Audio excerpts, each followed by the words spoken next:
Welcome to tonight's meeting of Georges River Council. I declare the meeting open at 7 p.m. Start with the acknowledgement of country. I would like to acknowledge the Bidjigal people of the Eora Nation, who are the traditional custodians of all lands, waters and sky in the Georges River area, and I pay my respect to elders past and present, and extend that respect to all Aboriginal and Torres Strait Islander peoples who live, work and meet on these lands. If we could please all stand for the national anthem.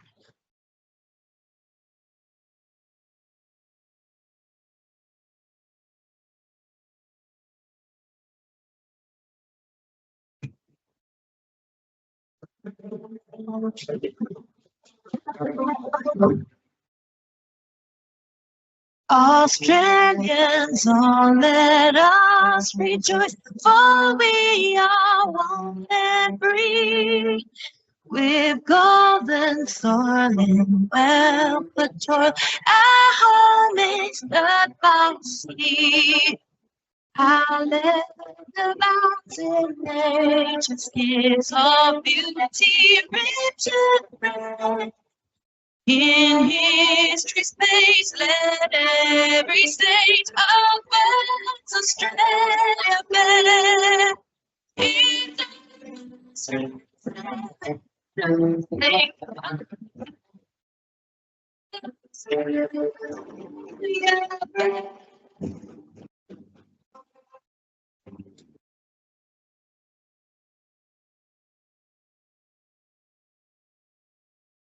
For the opening prayer, which tonight will be led by Dr. George Foster from the Southern Sydney Synagogue. Just want to press the microphone on the right. Yeah, thank you. Mayor Elise Bork, councillors and friends all. Thank you for inviting me to offer the opening prayer at this meeting. Ribbon Shalom, Master of the Universe, we gather this evening seeking your guidance and blessing.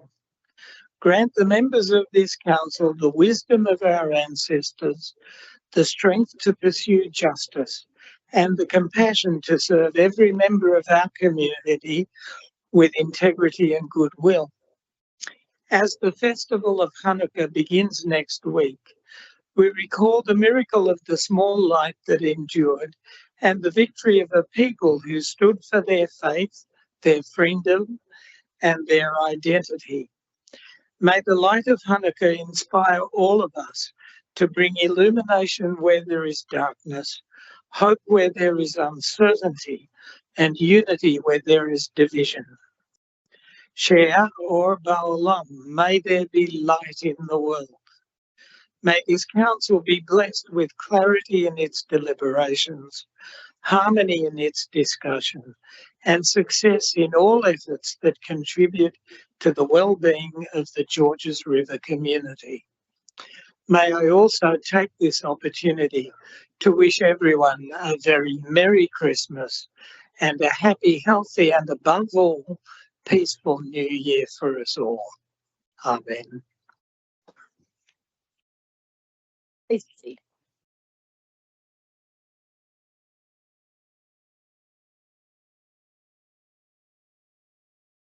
We move to apologies. I have an apology from Councillor Peter Marnie. Are there any other apologies? I think everyone else is here. Can I have a motion, please, to accept apologies and grant leave of absence? That's been moved by Councillor Mort, seconded by Councillor Jamieson. All those in favour say aye. All those against? I declare that carried.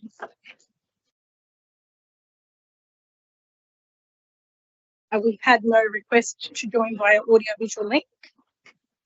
So we move to the notice of live streaming of the council meeting. Staff and public are reminded that this meeting is being recorded for minute-taking purposes and also being webcast live on council's website. The recording will be made available on council's website. The order of business is as shown in the agenda. Council's Code of Meeting Practice prohibits the electronic recording of meetings without the express permission of council. Disclosures of interest. There are a number that have been submitted tonight. I won't read them all out. If I could please ask the staff to bring those up on screen, and they will all be recorded in the minutes. Just let that slowly scroll through. And councillors, do any other councillors have any other interest to declare? Councillor Wayne? Yes. So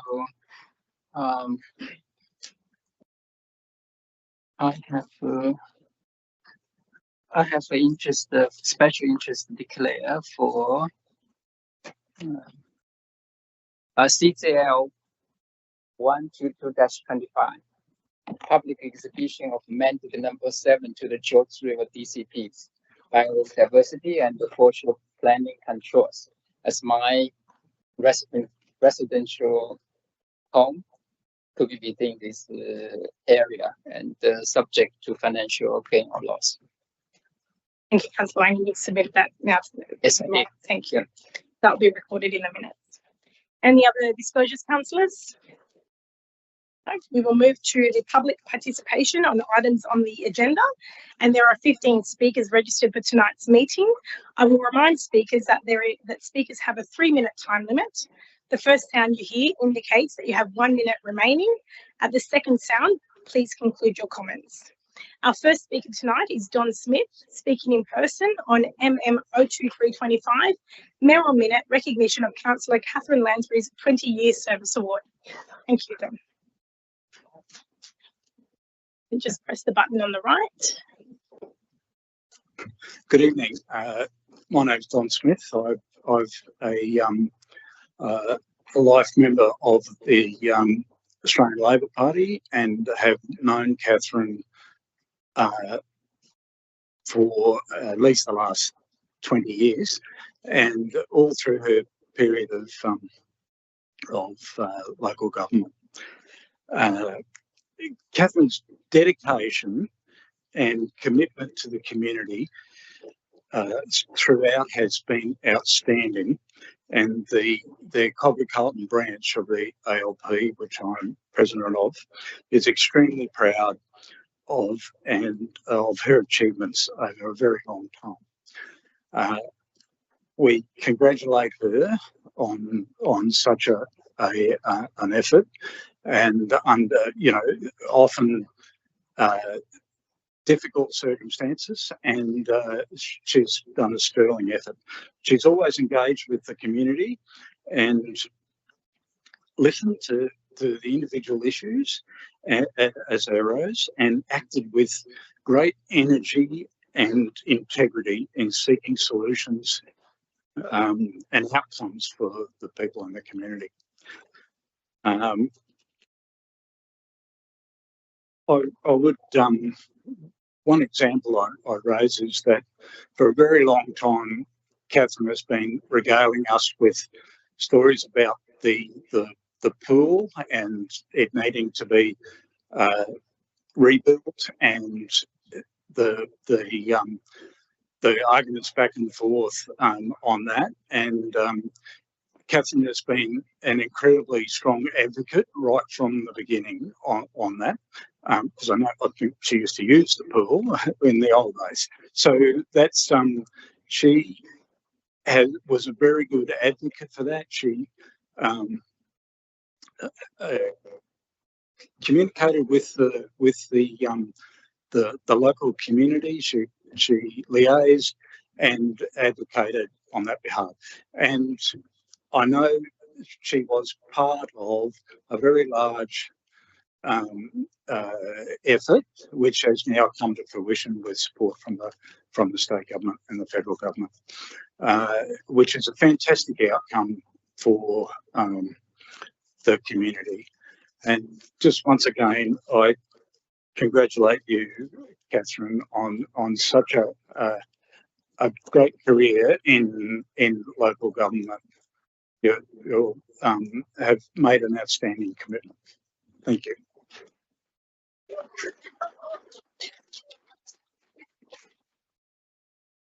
Thank you, Mr. Smith. Our next speaker is Michelle Ford, who's joining the meeting remotely.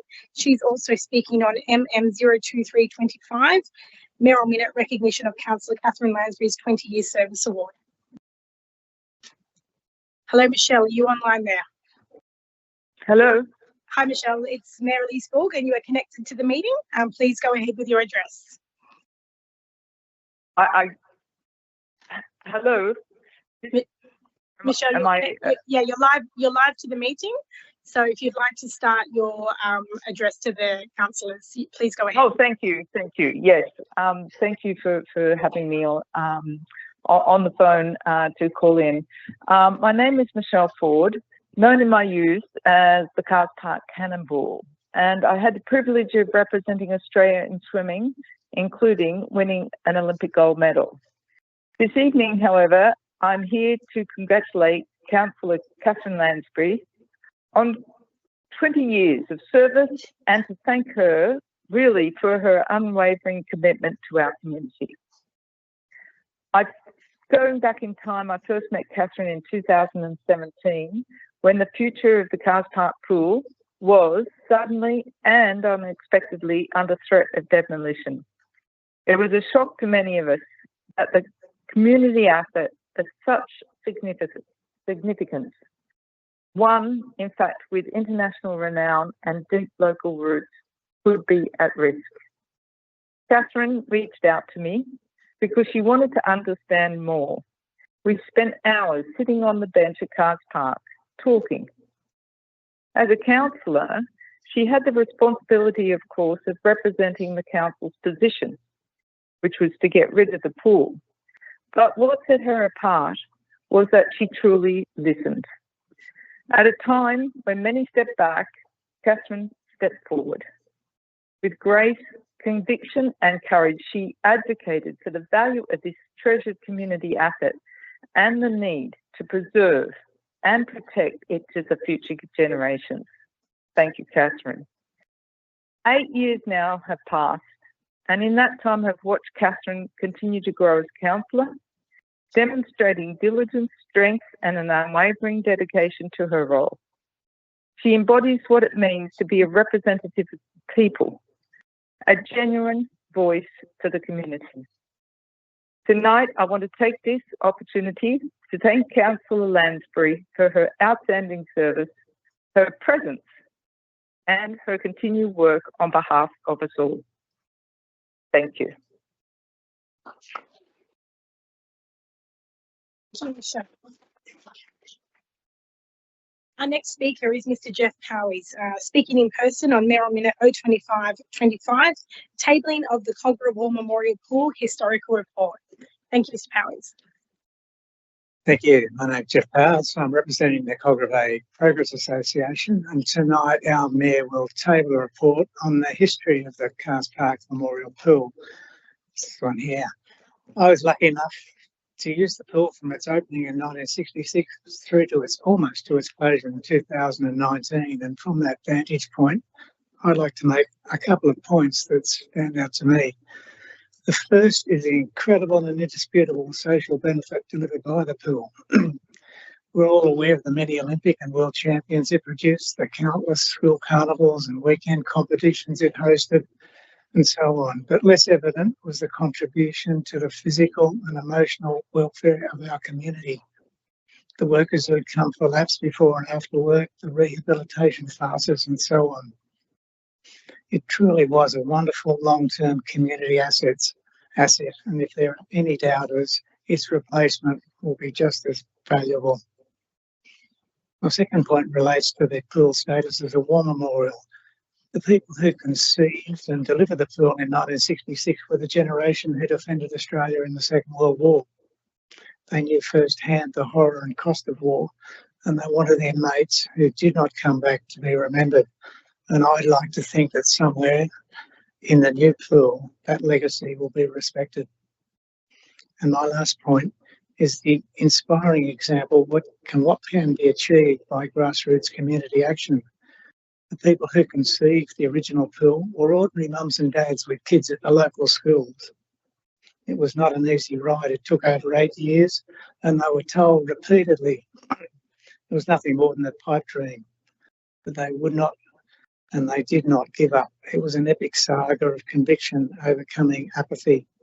They formed committees, they held fundraisers, they lobbied council and government, and despite continuing negativity, they eventually overcome. And they were ordinary people who did extraordinary things for our community, and we're all indebted to them for their efforts back then. just as we are for the grassroots effort since 2019. The people have strived against all odds to ensure the pool will be rebuilt.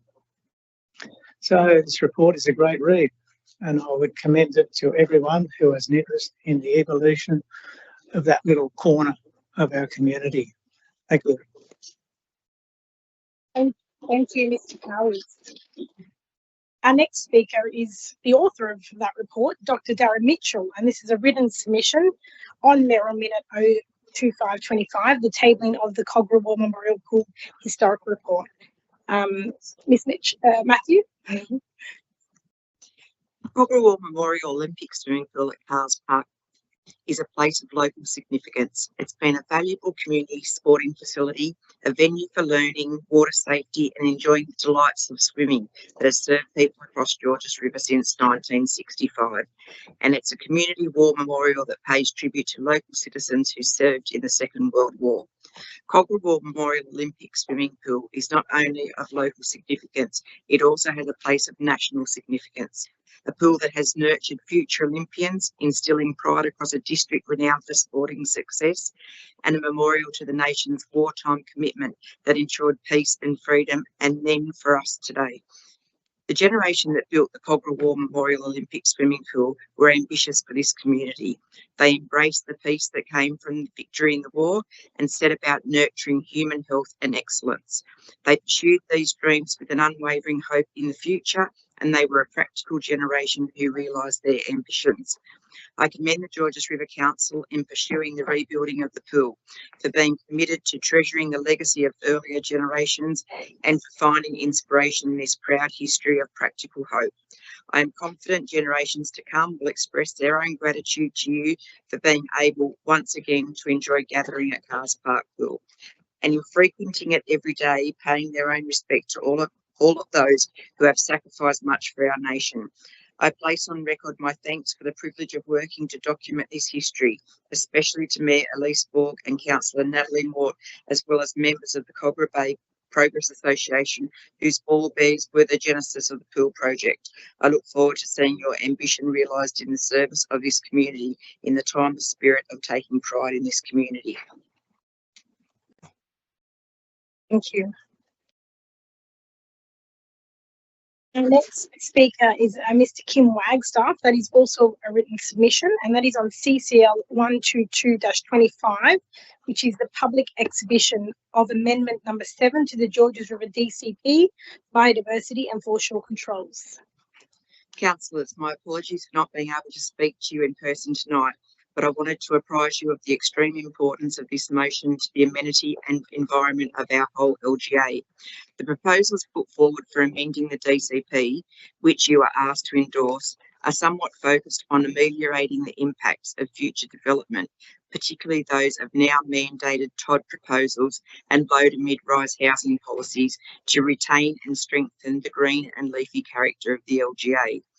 Proposals such as introduction of detailed biodiversity controls to clearly outline the requirements for development on land identified within the GRLEP terrestrial biodiversity areas, replace the existing green web control with an LGA-wide network of corridors to protect existing habitat corridors and facilitate more opportunities for connectivity where there is little vegetation. Introduce new provisions and revise existing controls to better enhance the protection of the foresource seedy character. Refine existing views impact controls to better manage the impacts of large-scale developments, such as residential flat buildings, on public views and visual amenity in general. Other important components include lot size, floor space ratio, reducing the maximum permissible floor space ratio in described areas, and landscaping. I think you get the drift of these proposed changes, and they originate from recommendations of LGA-wide studies commissioned by Council, so I believe they can be relied upon. Starting from about 21% tree canopy in the LGA, we know that the New South Wales Government's target of 40% tree canopy for Greater Sydney by 2036 cannot be achieved by planting trees on public land only. Private land has to be utilised. To create continuous biodiversity corridors, once again, these need to cross private land, and so it goes. The GRLEP and the GRDCP need amending to implement these rules, and the whole community is needed to contribute. After all, it is the whole community who receive the benefits of greater amenity, increased biodiversity and healthy environment. But it starts with councillors here tonight, and I strongly urge you to approve the motion before you put these documents on public exhibition. Thank you, Kim Wagstaff, Oakley Flora and Fauna Conservation Society. Thank you, Ms. Macken. Our next speaker is Dr. Ben Balzer. He is speaking in person on CCL 12525, Adoption of Georges River Council's Code of Meeting Practice 2025. And Madam Mayor, councillors, council officers, thank you for your service and to our community and for the opportunity to speak tonight concerning item CCL 12525. I'm the president of Revive Beverly Hills United, which is a community organisation dedicated to promoting the interests of Beverly Hills, a suburb that is currently facing significant challenges. We are sincerely grateful for the opportunities we've had to engage with council throughout the year. This important democratic process has enabled the residents of Beverly Hills to highlight numerous critical issues that have been impacting their daily lives. And we acknowledge the council has begun to address some of these problems. Thank you very much. So we are particularly grateful to Councillor Benjamin Wang, who's diligently brought many of these items to the attention of council, often using the process of questions with notice. Councillor Wang's been deeply committed to his ward, consistently hardworking, capable and diligent, and he exemplifies the representative democracy that we all value so much. This council forum mirrors the ancient democratic process of ancient Greece, where citizens were given a public voice before their governing body. 2,500 years later, we are employing a very similar system, a system that relies on adequate preparation. Our community have repeatedly encountered a problem affecting community engagement. That's the extremely short period between the distribution of the council agenda on a Thursday night and the council meeting on a Monday night. And we realistically believe that a minimum of 1 week's notice would be much better for community consultation. Now, we are very concerned that the item in question is seeking to curtail community comment on questions without notice and questions with notice. We think it's entirely unreasonable. We think the measure restricts debate and risks silencing both the community and the councillors who are representing us. This proposed change fundamentally undermines the democratic participation that is essential for good governance. We urge all councillors to consider the consequences of limiting transparency and community access. Please vote according to your conscience and uphold the democratic principles that we also value. So we strongly urge every councillor to vote against clause 4.2 in attachment of this item. Thank you. Thank you, Dr. Balzer. Our next speaker is Dale Widders, speaking in person on CCL 13225 T250001, Olds Park Premier Sporting Facility Construction. Mayor Ball, councillors and others, thank you for this opportunity once again to address this meeting. I'll try and encapsulate some historical facts about the St George Football Club and Olds Park in my 3 minutes. St George Australian Football Club was established in 1928 by a passionate group of local business people keen for the formation of a senior Australian football club in the St George district. Their enthusiasm was rewarded with entry into the senior competition in 1929. In the early years, the St George AFL club played and trained at Erskineville Oval and Earl Park in Arncliffe. During the 1940s, St George frequently played their home games at Jubilee Oval in Cobram. At the end of the 1949 season, the St George Rugby League team tired of the sharing arrangement with Australian football, and as a consequence, the St George AFL club was moved to Hurstville Oval, where we trained and played from 1950 until 1965. In late 1958, Hurstville Council started clearing an area for the sporting fields we now know as Olds Park. And as early as 1960, junior AFL was played on the field at the back of Olds Park that we know as Olds 2. In 1963, the St George Club, with the support of AFL New South Wales, applied to Hurstville Council for a long-term lease over the larger Olds Park field, offering to self-fund improvements and establish facilities. After a public process, St George AFL was successful, and Hurstville Council granted St George a long-term lease over Olds Park that commenced on the 1st of April 1965. This went through until September 1981, where another lease was extended by Council, taking us through to August 2000.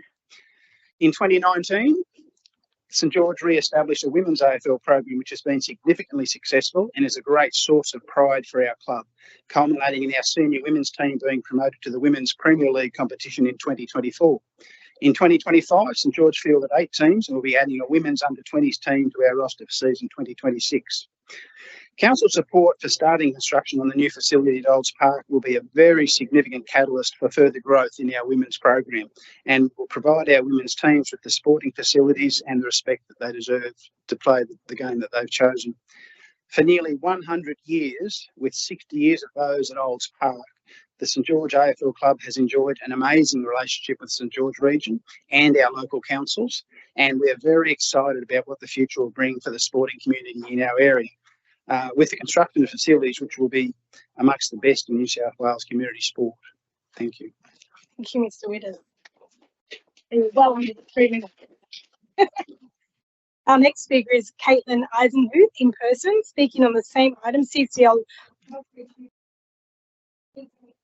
1, the Olds Park Premium Sporting Facility construction. That was already on. Yep. There you go. Good to go. Good evening. Thank you for your time. Following on from what Dale said, my name is Caitlin. I'm the current captain of the St George Women's Premier Division team. So just here to elaborate a little bit more specifically on the women's program that they have down at Olds Park.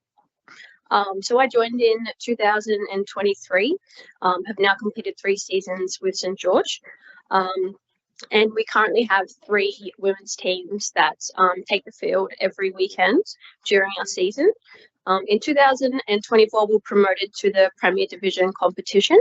And in that time, we've had some real incredible growth in the women's program, both on and off the field. And this year, in 2026, we'll introduce a under-20s team as well. And with that, we pull a lot of females of a range of ages, anywhere from 16 to 30 plus. And so we want to make sure that there's facilities there to account for everyone that comes to play. Currently at Olds Park, we share change rooms across the club. So the males and females on game day will share change rooms. With this proposed redevelopment, including in the plans, there'll be separate change rooms. So there'll be facilities specifically for the women's teams and then for the men's. Which I think is an important thing for a number of reasons. One being privacy and just personal safety for all of the females who choose to play.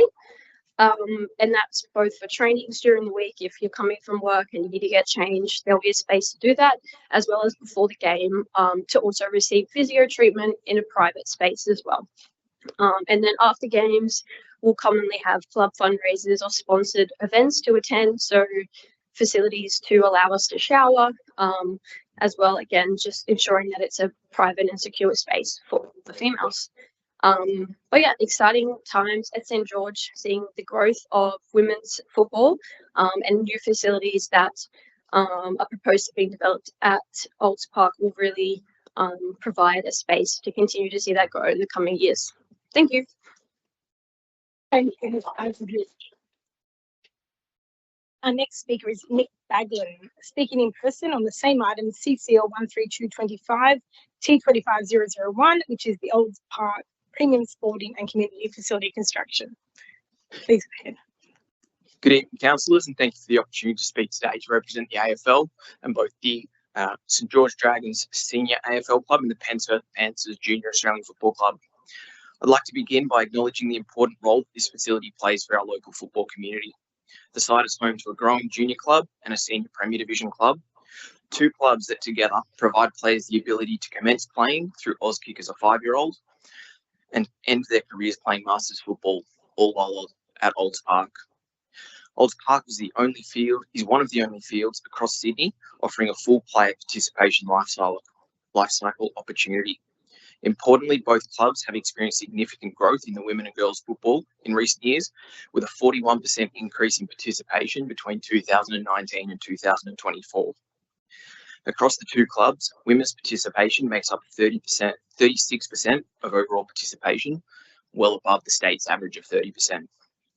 This is something that we are really proud of, but it also brings with it the responsibility to ensure that facilities are available, are fit for purpose, safe, and genuinely inclusive. In addition, Olds Park is the host site in the south of Sydney for the Junior Grand Finals and has hosted Senior AFL Finals in Sydney for matches as recently as this year. Olds Park also hosted the Boys and Girls Combined High School Championships held between the 30th of April and the 2nd of May this year, an event that was supported by Council. This speaks to the appeal of Olds Park and its ability to draw in elevated events, something that the proposed new amenities will support and continuing to achieve. At present, the existing amenities simply do not meet the needs of today's participants. The existing amenities were built by the AFL club and has been a fantastic home for footy. However, they fall short of contemporary standards for community sport, particularly for female athletes who require appropriate change rooms, amenities, privacy, and safe spaces. The current layout and condition make it difficult for the clubs to run their football programs effectively and limit their capacity to expand participation further. AFL has been proud to partner with Council on the development of this new facility over the past 4 years. The proposed design of the new building will be best in show for football facilities across New South Wales. Modern, gender-inclusive facilities will create a welcoming environment for all players, volunteers, umpires, and families. The inclusive design will foster an environment that promotes player retention, ensures player safety, and help both clubs meet competition requirements for higher level football. The AFL's commitment to this project reflects its importance. We are proud to have committed $500,000 to this project, representing one of the largest contributions by AFL to an infrastructure project in New South Wales history. We're also prepared to contribute an additional $200,000 to address any current budget shortfall should this be required. Our funding commitment is reflective of the importance of this project and our belief that once completed, Olds Park will be the premier community AFL facility. Thank you for the opportunity to speak this evening. Thank you, Mr. Boswell. Our next speaker is Joyce Tang. It's a written submission on NM 10525, investigation of a replacement off-leash dog park for the former Merv Lynch Reserve. Thank you for the opportunity to provide a submission. I apologise that I cannot attend in person to address this as it includes a sensitive topic as I am on night shift. While I fully support the need for dedicated dog parks in our area, I'm opposing this motion because it specifies to replace the existing Merv Lynch off-leash area. My opposition is not to additional dog parks. With GRC's growing pet population and density, we will eventually need more spaces. I welcome future sites, including those that may arise from this motion. However, I cannot support a motion that replaces Merv Lynch without reassessing it.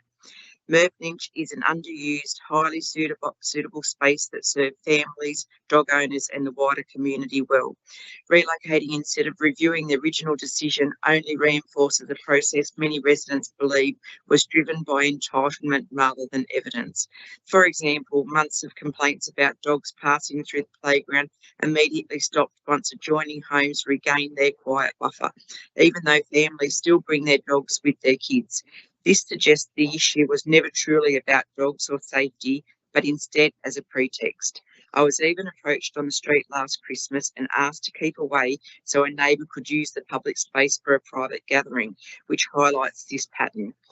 Over the past year, many regular park users have continued to use the space and have met numerous new residents who ask why it isn't an off-leash space, often commenting that it looks like the perfect spot. It has been uncomfortable having to explain that council considered it unsuitable due to fireworks, rubbish dumping and even allegations of predatory behaviour, reasons that do not reflect the lived experience of most users. Most concerning are the extremely serious and unfounded allegations made publicly about dog park users, including claims of predatory behaviour and looking into teenagers' windows. These false statements influenced the discussion and were followed by a public apology from council to the complainant.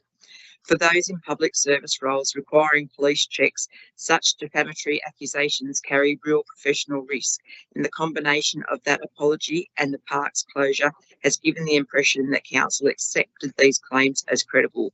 As a result, many locals are now hesitant to engage with council at all. I want a dog park, that has always been clear, but I also want a fair process and acknowledgement of the harm caused. Rather than replacing Merv Lynch, I ask council to reconsider it with a balanced solution. For example, fencing the park would allow neighbours to keep their shortcut whilst restoring a functional off-leash area. I understand the situation has been challenging for council with two opposing sides and personal disputes. However, to the wider community who are not involved in these conflicts, the outcome felt like everyone was punished rather than the actual issues being fixed. Council should support the broader community first and resolve individual agreements individually. Closing a dog park does not make a particular personality disappear. Thank you. Our next speaker is Katrina Mullen in person on NM 10525, investigation of a replacement off-leash dog park for the former Merv Lynch Reserve. I have a presentation. Can we bring it on screen, please? Good evening, councillors, council team, and fellow residents. The other day, I was standing on my balcony and I saw a woman walking her dog. The dog stopped and did a poo on grass. The woman looked right, left, and then started to walk away. So I called out from my balcony, "Would you like a poo bag? You may use our bin." She said, "Thank you," and picked it up. Suddenly it was easy to do, and she was being watched. We all walk our streets and we see how much dog poo is there. Too much.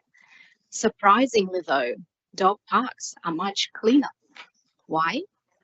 Well, the bin is right there and other people are watching you. And you also have a sense of ownership and responsibility because you will be there tomorrow. Now, let's zoom out a little bit and go on to this slide. Yes. According to official figures, 2 years ago in our council, there were 25,000 registered dogs. That makes it about 5,000 dogs per ward. And can we go to next slide? If all these dogs went for a walk, single file, simultaneously, they would stretch almost all the way from Beverly Hills train station to Cars Park. And all these dogs have nowhere to go, so they go on the street. Dear councillors, when you consider this motion today, please remember about two pillars. First, if we go to next slide, the pillar of our green environment. More dog parks, less poo on the streets and in our stormwater and in the air when the whippersnapper comes. And also, please consider the pillar of our community. 5,000 dog owners are not a small group. They need to be able to go somewhere with their families, with their kids. So please give them a nice green park with trees and shade and potentially a playground or some green space to kick the ball with the kids so they don't have to lose their quality family time and choose between walk a child or walk a dog. And also, please put as a requirement to consider our community into the framework of management when someone will try to close another dog park again. 5,000 dogs in our ward have nowhere to go. Please give them at least one park, or maybe two, or maybe three. We will be sending potential locations to Councillor Lou. Over to you. Thank you, Ms. Mullen.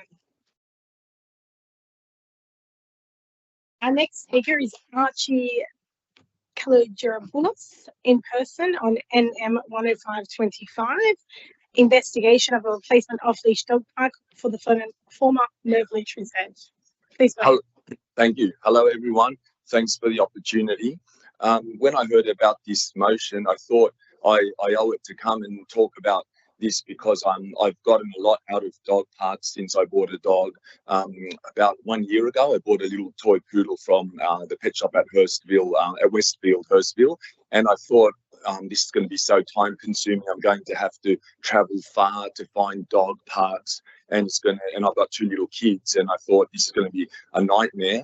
But then I found Merv Lynch Dog Reserve. I live just nearby Nichols Avenue, a little cul-de-sac, and I thought, wow, this is too good to be true. A dog park and play equipment for my kids to play in. So like kill 2 birds with 1 stone. And but then unfortunately after a few months it got closed down, and so I hope that it's possible to find another dog park in a nearby location, because I think some people don't have time to travel far. Like yesterday I said to my family, should we go to Gannon's Dog Park? And they said, oh no, too far. So I mean, the people who are like retired, or maybe their kids have grown up with more time, but at the moment I'm finding it very difficult. So if you could find maybe something near Merv Lynch Reserve, that would be great, because that place was so convenient, and I met a lot of nice people there, and they came from like all around Merv Lynch Reserve, some from Penshurst, some from Riverwood, some from Beverly Hills, and they've been actually messaging me and saying, we miss you, like we don't see you anymore, because it's a bit, you can go with your leash, but it's not the same. Like before, we used to sit and watch all the dogs play, and so I'm just hoping that we could find something nearby to that location, and I think that's about it. It was just a really good place, and I hope that we could find something similar. Thank you. Thank you, Mr. Kalogeropoulos. Our next speaker is Imelda Lowe, in person on NM 10525. That is the investigation of a replacement off-leash dog park for the former Merv Lynch Reserve. Thank you. I have some slides. Thank you. Good evening, councillors and fellow residents. I'm here to express my support for creation of a new off-leash dog park and to share why these spaces matter so deeply. This is Tinkerbell. When I adopted her 3 years ago, she was terrified of people, noises, everything. Our local off-leash park changed her life. At first, she hid behind me, but slowly she met kind dog owners, built trust, and learned that the world can be safe. Today, she's confident, happy, and even volunteers at Lee Place Aged Care. In this photo, Louise on the left, he was a dog I fostered and have now adopted. He also volunteers at the aged care. Whiskey on the right is our newest foster. Unlike Tinkerbell, there is no longer an off-leash dog park within walking distance for them to go to.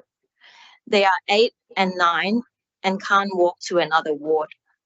Whiskey has been with me for 4 months now and still flinches as a reflex when I pet him on the head. For rescue dogs, these spaces are not a luxury, they're essential for their rehabilitation. They help traumatized dogs build confidence and trust, learn to socialize safely, and become adoptable. Being able to rescue and foster dogs also mean less dogs in pounds and saving the council costs as rescue dogs are community funded. That slide. The benefits go far beyond socializing puppies and rescue dogs. Dog parks are spaces designed for safe exercise, socialization, and community interaction. They bring neighbors together, reduce loneliness, especially for elderly neighbors, and improve mental health. It also creates a sense of belonging in community. We were able to have picnics and barbecues and birthdays with our beloved dogs when there was a dog park in the Mortdale ward. Georges River Council spans approximately 38 square kilometres and has only 8 off-leash dog parks. Now, compare that to the Inner West, which is slightly smaller at about 35 square kilometres, yet there are 43 off-leash areas. Our community is clearly underserved. I strongly urge you to support this motion and help our community the spaces it needs. Thank you, councillors. Thank you, Ms. Lowe. Our next speaker is a written submission from Barbara Udwari on NM 10525, investigation of a replacement off-leash dog park for the former Merv Lynch Reserve. I would like to voice my thoughts on the closure of Merv Lynch Dog Park earlier in the year. We lived in Kingsgrove, bordering Beverly Hills, prior to the removal of the fences. I was searching for a park where I can take my 2 active boys and our young puppy safely at the time. Via Facebook, I discovered Merv Lynch Reserve in Beverly Hills, walking distance to our home. We spent many fun and amazing afternoons or weekend mornings with our new friends and all the dogs together. My boys loved the community everyone had built, feeling happy and safe with all the dogs and the ball games dogs and humans can play with each other. Both my children have special needs and severe anxiety, PTSD, after my older son was almost killed in front of his brother and myself in 2022. Merv Lynch Reserve had given us a place to relax, a place to connect, and most importantly, a place to heal. We started bringing friends over, had my 7-year-old's birthday party at the playground, and met more and more responsible, loving dog owners from the area. Dogs and people of all sizes and ages, all looking forward to meeting up daily and enjoying to spend time together. We all even spent time with the other dogs and owners at each other's houses or the beach, etc., helping each other through hard times and all kind of life situations. I was in complete shock and disbelief when noticing a few houses neighbouring the dog park getting upset at the dog owner community. Hearing from other dog owners, there have been verbal abuse and other threatening behaviours towards the dog park community in the past.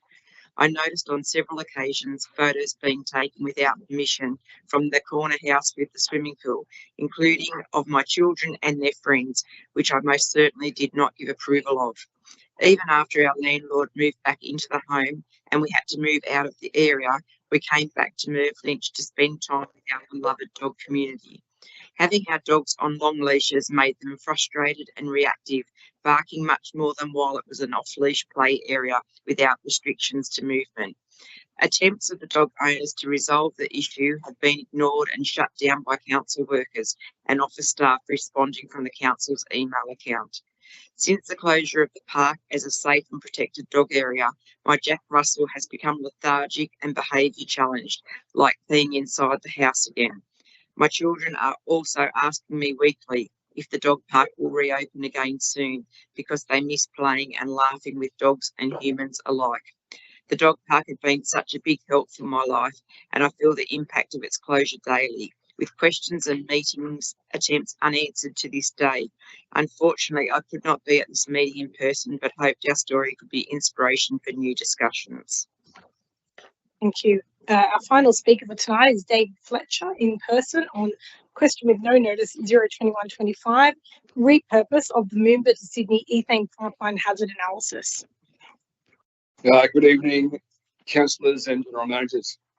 I'm speaking tonight to request more information into council's position on the properties within the metres of the Moomba to Sydney pipeline and the impact on the state's lower mid-rise housing policy. After reviewing the reports, the information to the public is not clear. The communication is inconsistent. The reports are inconsistent. The experts' analysis is inconsistent compared to other council areas. And the state already has an approved full safety report for this pipeline. The risk is rated 0. Planning decisions should not be based on inconsistent evidence, especially for a pipeline currently being repurposed. With the confusion of information, the community requests more information how the 200-metre resolution will work. Thanks for letting me speak this year and tonight. Have a good break and Merry Christmas to all. Thank you. Councillors, that concludes the public forum. I'm pleased to say that we have Councillor Peter Marnie who has joined us online. So I'm going to request for a motion for council to approve for Councillor Marnie to join the council meeting via audio-visual link. That's been moved by Councillor Mort and seconded by Councillor Jamieson. Councillors, all those in favour say aye. Aye. All those against? I declare that carried.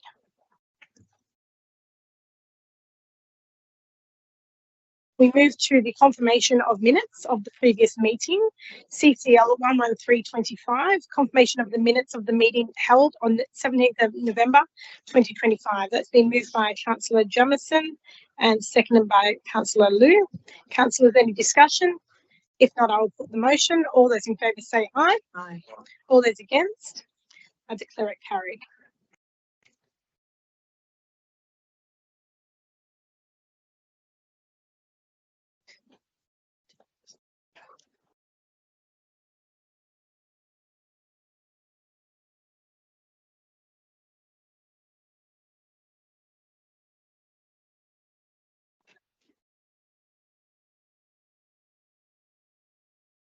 Okay, we move to mayoral minutes, and the first mayoral minute is MM 02325, recognition of Councillor Catherine Lansbury's 20-year service award.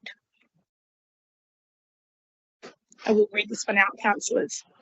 At the 2025 Local Government New South Wales Annual Conference held at Western Sydney at the Western Sydney Convention Centre in Penrith from the 23rd to the 25th November 2025, Councillor Catherine Lansbury was formally recognised for an extraordinary milestone.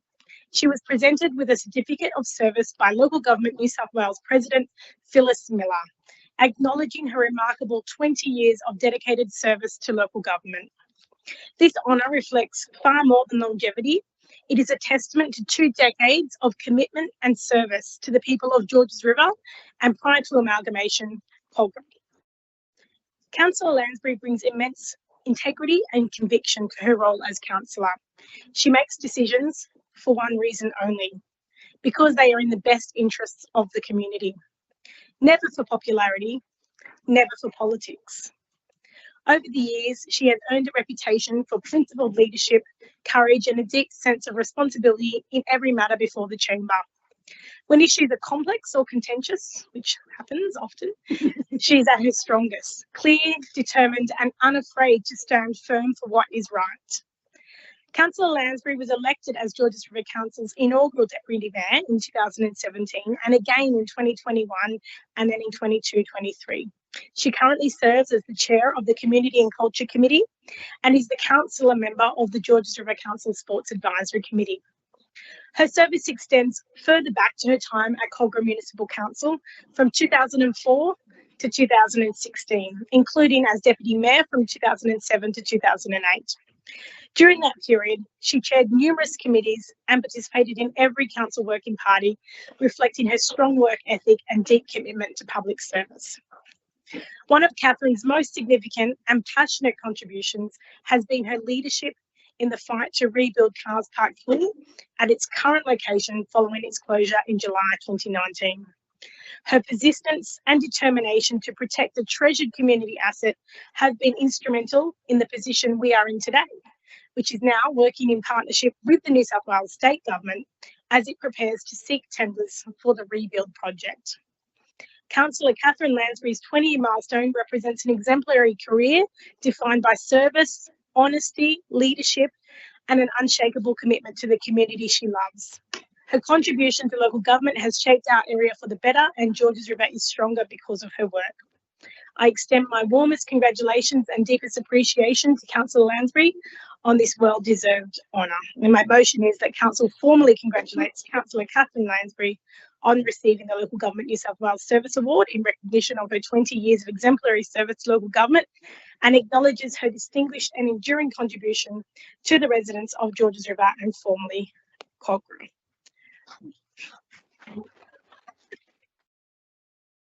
Councillor Moore, do you wish to speak to Mayor Minute? Thank you, Madam Mayor. And I also want to extend my warmest congratulations to Councillor Lansbury on this remarkable achievement. It was truly lovely to be there on the night of the New South Wales Local Government Annual Conference to witness Catherine receive her Service Award in person. To see her recognised in that room among her peers and across the state was a powerful reminder of just how respected she really is, not only within our community, but across the wider local government sector. 20 years of service is an extraordinary milestone, but as we all know, Catherine's contribution has never been about the number of years. It has always been about the depth of her commitment, her integrity, and her unwavering determination to do what is right for the people of Georges River and formerly Cogra Municipal Council. Her leadership, especially through the complex and challenging matters, has shaped real outcomes for our community. Her leadership, especially through the complex and challenging matters, where am I? Has shaped real outcomes for our community. And her tenacity in championing the rebuild of Carrs Park Pool is a legacy the future generations will enjoy.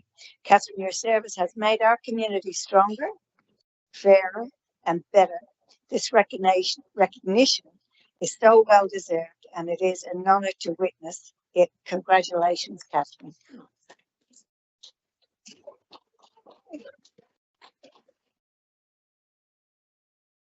Councillor Jamison. Yes, I first met Catherine at a meet council session on a Saturday. I remember about 7-8 years ago. My husband and I had come in to talk about the pool. We didn't know how politics worked. We were just community members asking, Catherine, can you help us? To us, you felt like a celebrity. We even walked alongside you and Chris Mings long before he became Premier, feeling completely out of place among important people. We were just everyday residents trying to be heard. We then began attending council meetings. We were those community people sitting quietly in the gallery, watching, learning, hoping. Every time the pool came up, we will hold our breath, hoping for that 8-7 vote. With then Mayor Kevin Green opposed, we lived in a worry that an absence might derail the project. And every time we saw you stand up for good planning, for community involvement, and for the pool. Over the past 20 years, you have been an unwavering advocate for Georges River. You've shaped master plans, championed local infrastructure, supported community organisations, and ensured residents always had a voice. Those who work with you know what you bring. Deep knowledge, sharp thinking, strong leadership, and a genuine commitment to doing what is right. You negotiate, you collaborate, and you always keep the community at the centre of your decisions. At the recent Local Government New South Wales conference, it was wonderful to see people from all sides greet you with warmth and respect, a testament to your reputation across the sector. Catherine Lansbury, congratulations. Georges River is incredibly fortunate to have had your leadership and advocacy for 2 decades. And your grandchild will grow up immensely proud of your integrity, resilience, and the legacy you've created for the community. Today, we celebrate you and your remarkable service.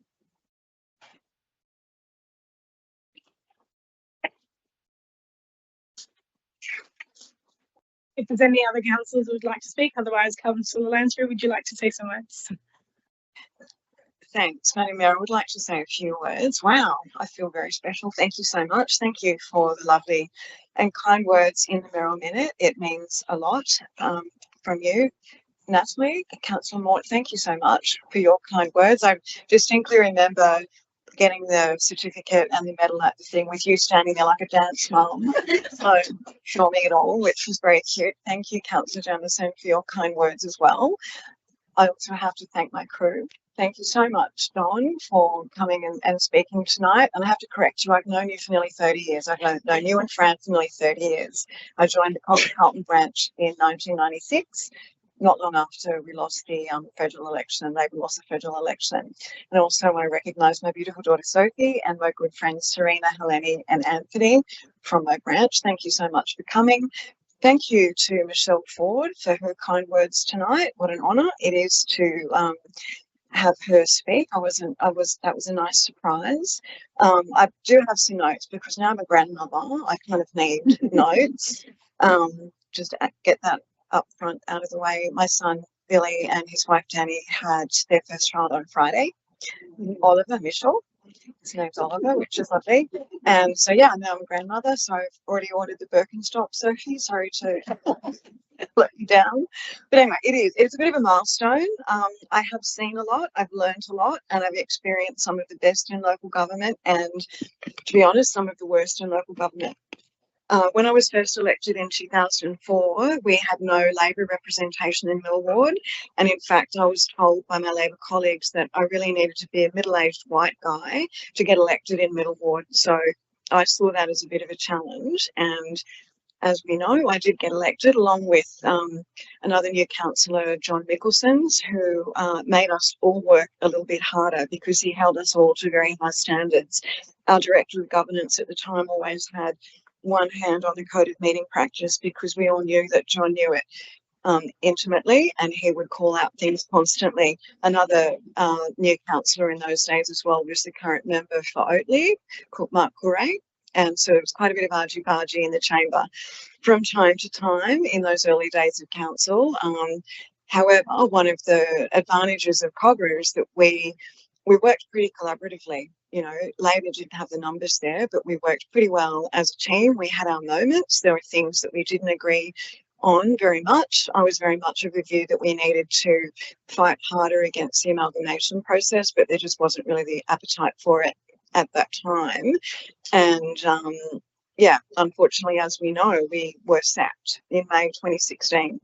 And I think it's important to put on the record that we got no heads up about that. It had been being talked about in the media for quite a while that it might happen. And, you know, it was Premier Mike Baird and Paul Toole was the local government minister at the time. But we heard about it in the media one day. And it was just reported, we're updated by the media. And by the end of the day, we were locked out of the building. And so it was a pretty sad end to our days of Cobra, which I'm sure Councillor Stratokopoulos remembers was really probably the best of local government. We had a very good situation there. It was very sad times for us to lose that. Then fast forward to 2017, we got elected in 2017, so it was the former Hurstville, former Cobra. It was a bit of a shotgun wedding, a lot of headbutting in the early days. We were very suspicious of each other. There was quite a few colourful characters there at that time as well. There was a few new councillors. The thing that really, we've heard a lot tonight about Cars Park Pool, the thing that really divided the council was the pool, when we had to close the pool in 2019 for environmental reasons. So then we just started the fight. But as Councillor Jamieson said, our numbers were sat on 8-7 against us for a long time till we managed to get somebody over. And then we finally were able to progress it. But it was a really hard fight. We had to be very creative. And I think anyone who was observing council back then would be aware of just how difficult those days were. In the first term of Georges River, it was a very fractious time. It was a very, very difficult time. And in 2021, we had a new range of councillors. Deirdre Kalar came on board, which changed the dynamic entirely. It was amazing. Things like Cars Park Pool energised you to put yourselves forward for council, that and a couple of other things, but I think that was probably one of the main reasons. And it changed the dynamic of council. It wasn't just a Labor Liberal thing. And quite frankly, local government is very different. I should wind up, sorry. Local government is a very different it operates very differently from state and federal government. You know, none of us ever have the outright numbers. We need to work collaboratively to get outcomes. And from my perspective, outcomes is what we're all here for. You know, we are in the business of service delivery. And that's one of the hallmarks, I think, of local government as opposed to, state government. It's health, transport and education, and the federal government has their areas as well. And we are a very legitimate level of government and we always need to be regarded as such. So, it was, we're not just an active state parliament. So I was very glad that the Premier walked back from those comments a few weeks ago, because we're not just that in local government. I've always been really proud to be a local government councillor. You make a lot of sacrifices with your family time, with your friends' time. It's a huge commitment. It really is. I've sort of passed up job opportunities because you can't do everything. I've sort of dropped out of my studies because I couldn't balance all of it. I was a sole parent as well as, working in council, and it just became a lot. But there's a couple of other things that I did want to mention. When at the local government conference a couple of weeks ago, the outgoing president of local government New South Wales, Councillor Phyllis Miller, who's the Mayor of Forbes, when she gave her presidential address on the first day, that she said, she talked about some of the advocating that had been done by, and some of the achievements that had been made by the local government New South Wales, working with both the state and federal government, some of the successes and some of the battles that were still to come. But one thing that she said really stuck with me, and I'm paraphrasing, so I didn't write it down, but I remember the sentiment of it, that sometimes we do have to take up the fight to state government, regardless, this is my bit, regardless of which party occupies the government benches. But she said we shouldn't be fighting with each other. We take the fight up to the government, but we shouldn't be fighting with each other. We achieve so much more, in my view, when we work together collaboratively, because that's how we get outcomes. There is a very famous quote that is always attributed to Winston Churchill, rightly or wrongly. Not sure if it was him that really said it or if it's just one of those things, but the quote is that the opposition occupies the benches in front of you, but the enemy sits behind you. Sadly, that's been my experience from time to time in local government. It's disappointing, but it's inevitable in some ways. The heady combination of ambition and inexperience can unfortunately be quite toxic. The people who are here tonight have been very well aware that it's been a very challenging few months for me, so I appreciate your love and support and your kindness. And I'm also fond of saying that I'm like Cyborg in the Terminator, so you can throw as much of it as you want at me. I will always get back up again and keep going. I remember challenging that to someone who may or may not have been the former general manager here, and I think she took that as a challenge.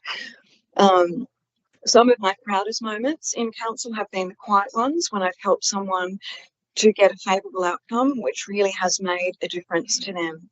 So I'd like to thank all of my friends for coming up here tonight. My beautiful daughter Sophie, and I got a card from the office of the member for Banks to pass on to my son and daughter-in-law, which was really lovely.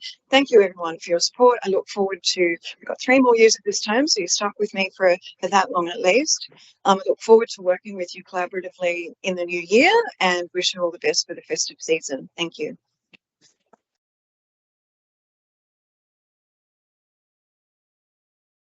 Thank you, Councillor Lansbury. If there's no further discussion, I will put the motion and then I'm going to suspend standing orders and we're going to get a photograph. So, councillors, I will put the motion that I read out before. The council formally congratulates Councillor Catherine Lansbury on receiving a Local Government New South Wales Service Award in recognition of her 20 years of exemplary service to local government and acknowledging her distinguished and enduring contribution to the residents of Georges River and formerly Culbra. I'll put the motion. All those in favour say aye. All those against? Councillor Marnie? That was an aye.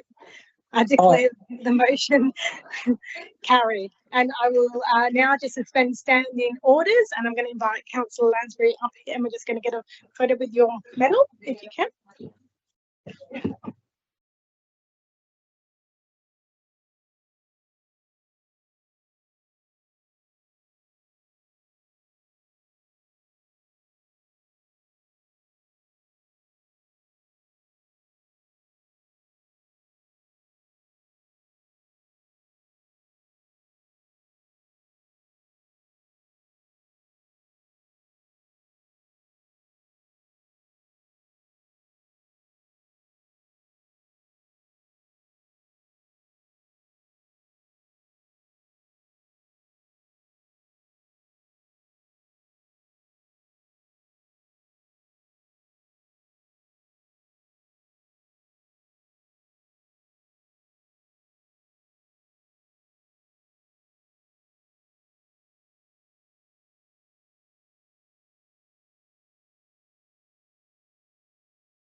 Nothing. So we will have resumption of the standing orders.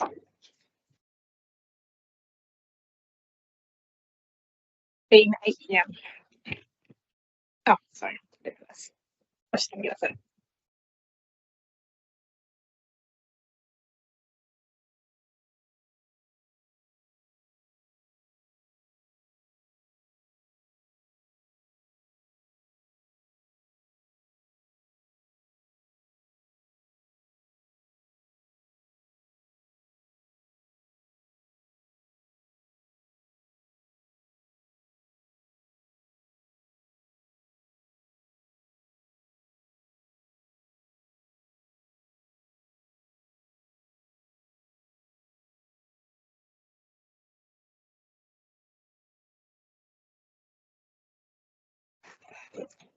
So we will have a resumption of standing orders at 8:09 p.m. Sorry, I went a bit early. Thank you. See you later. So our next item is Mayoral Minute 02425, reflections on our first year and a new way forward. So councillors, as we come together for our final council meeting of 2025, I would like to reflect briefly on our first year of this term of council and set our sights firmly on the path ahead for 2026 and beyond. One of the most important principles that has guided our work this year is the encouragement of genuine public participation in council meetings. Public involvement is not simply a procedural requirement, it is the cornerstone of our democracy. When our residents speak, we listen, and our decision making is stronger for it. Before I had the honour of serving as a councillor or as mayor, I was, like many of you, a resident of the Georges River community who cared deeply about improving my local area. I was not a member of any political party, was simply someone who wanted to make a difference.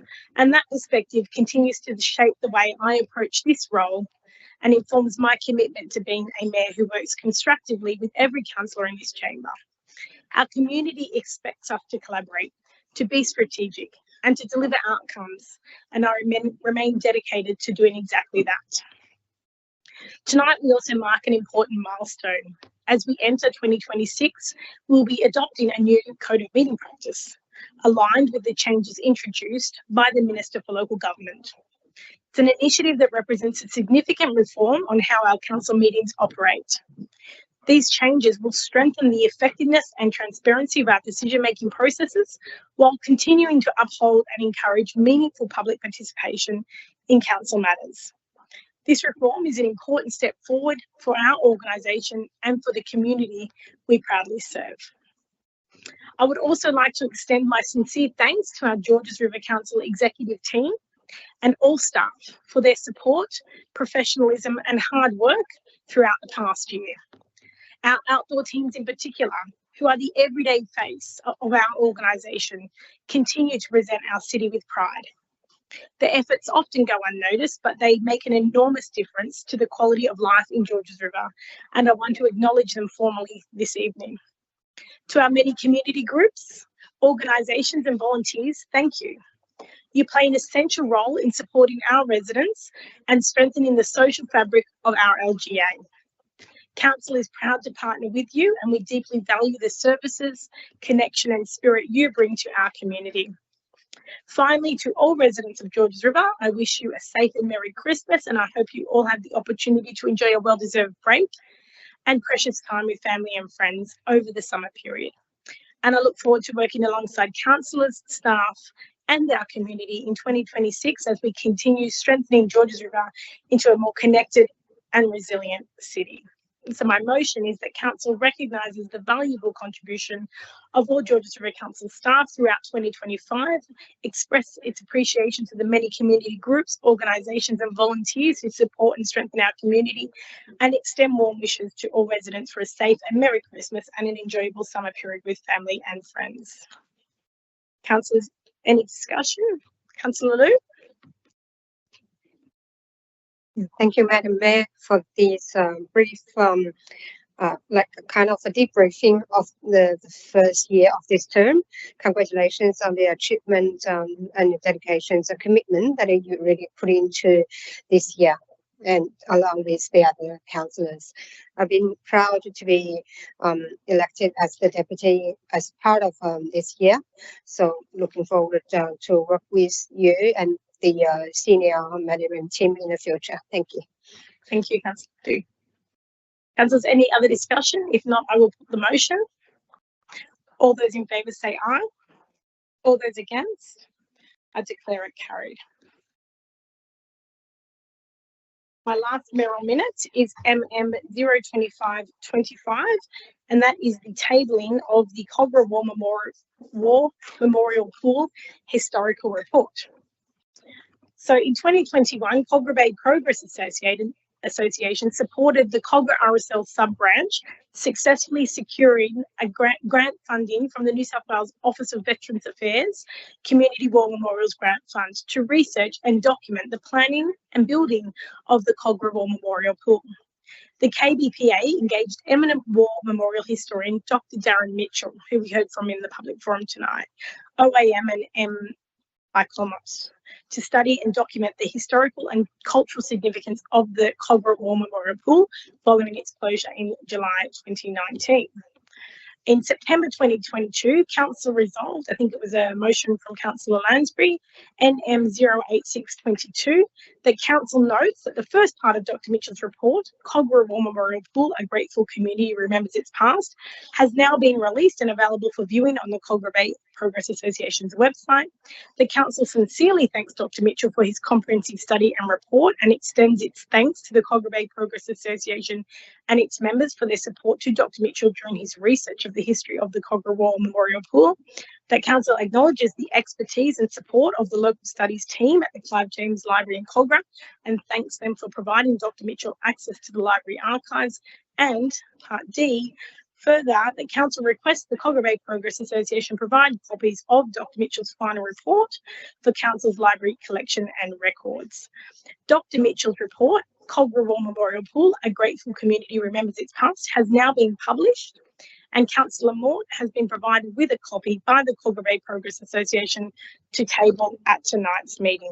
My motion is that Council tables the book titled, or the report titled Kogarah War Memorial Pool, A Grateful Community Remembers Its Past, and adds the book to Council's local studies room.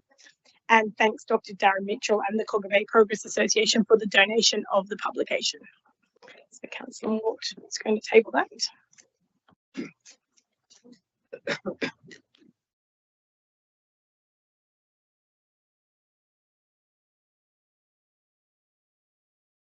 Councillor Mort, do you wish to speak? Yeah, I'd just like to say a few words. And first of all, I want to thank Dr. Darren Mitchell for speaking tonight at the public forum, and also for Jeff Howies that has also spoken here tonight in the public forum. And it's a privilege for me to table the Kogarah War Memorial Pool, A Grateful Community Remembers Its Past. A work that is far more than a historical report. It's a tribute to the heart of Kogarah and a reminder of what can be achieved when a community stands together. I want to extend my heartfelt thanks to the Kogarah Bay Progress Association for their dedication in bringing this history to light and ensuring that the story of Kogarah War Memorial Pool was preserved with such care and pride. Especially, I want to thank Dr. Darren Mitchell, OAM, for his meticulous research, his respect for veteran stories, and his commitment to honouring the cultural significance of the pool are evident on every page. Dr. Mitchell, your work reconnects us with the generations who built, used, and cherished this pool, not only as a place to swim, but as a memorial shaped for gratitude and service. As we reflect on that history, we also reflect on the present. Our community has now waited 6 years since the pool's closure. That wait has not been easy, but with this legacy preserved and with the continued support of residents, we are hopeful that we will be able to begin digging for the new pool in the middle of the coming year. This book stands as a timely reminder of why this project matters so deeply. To everyone involved, thank you for preserving a piece of who we are.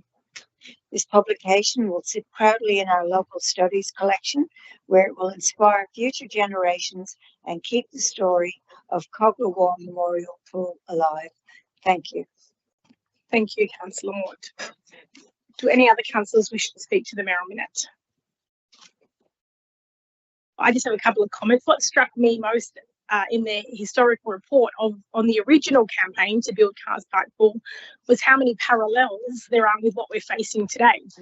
Back then, in the early 60s, the community was told that a pool at Cars Park was nothing more than a pipe dream.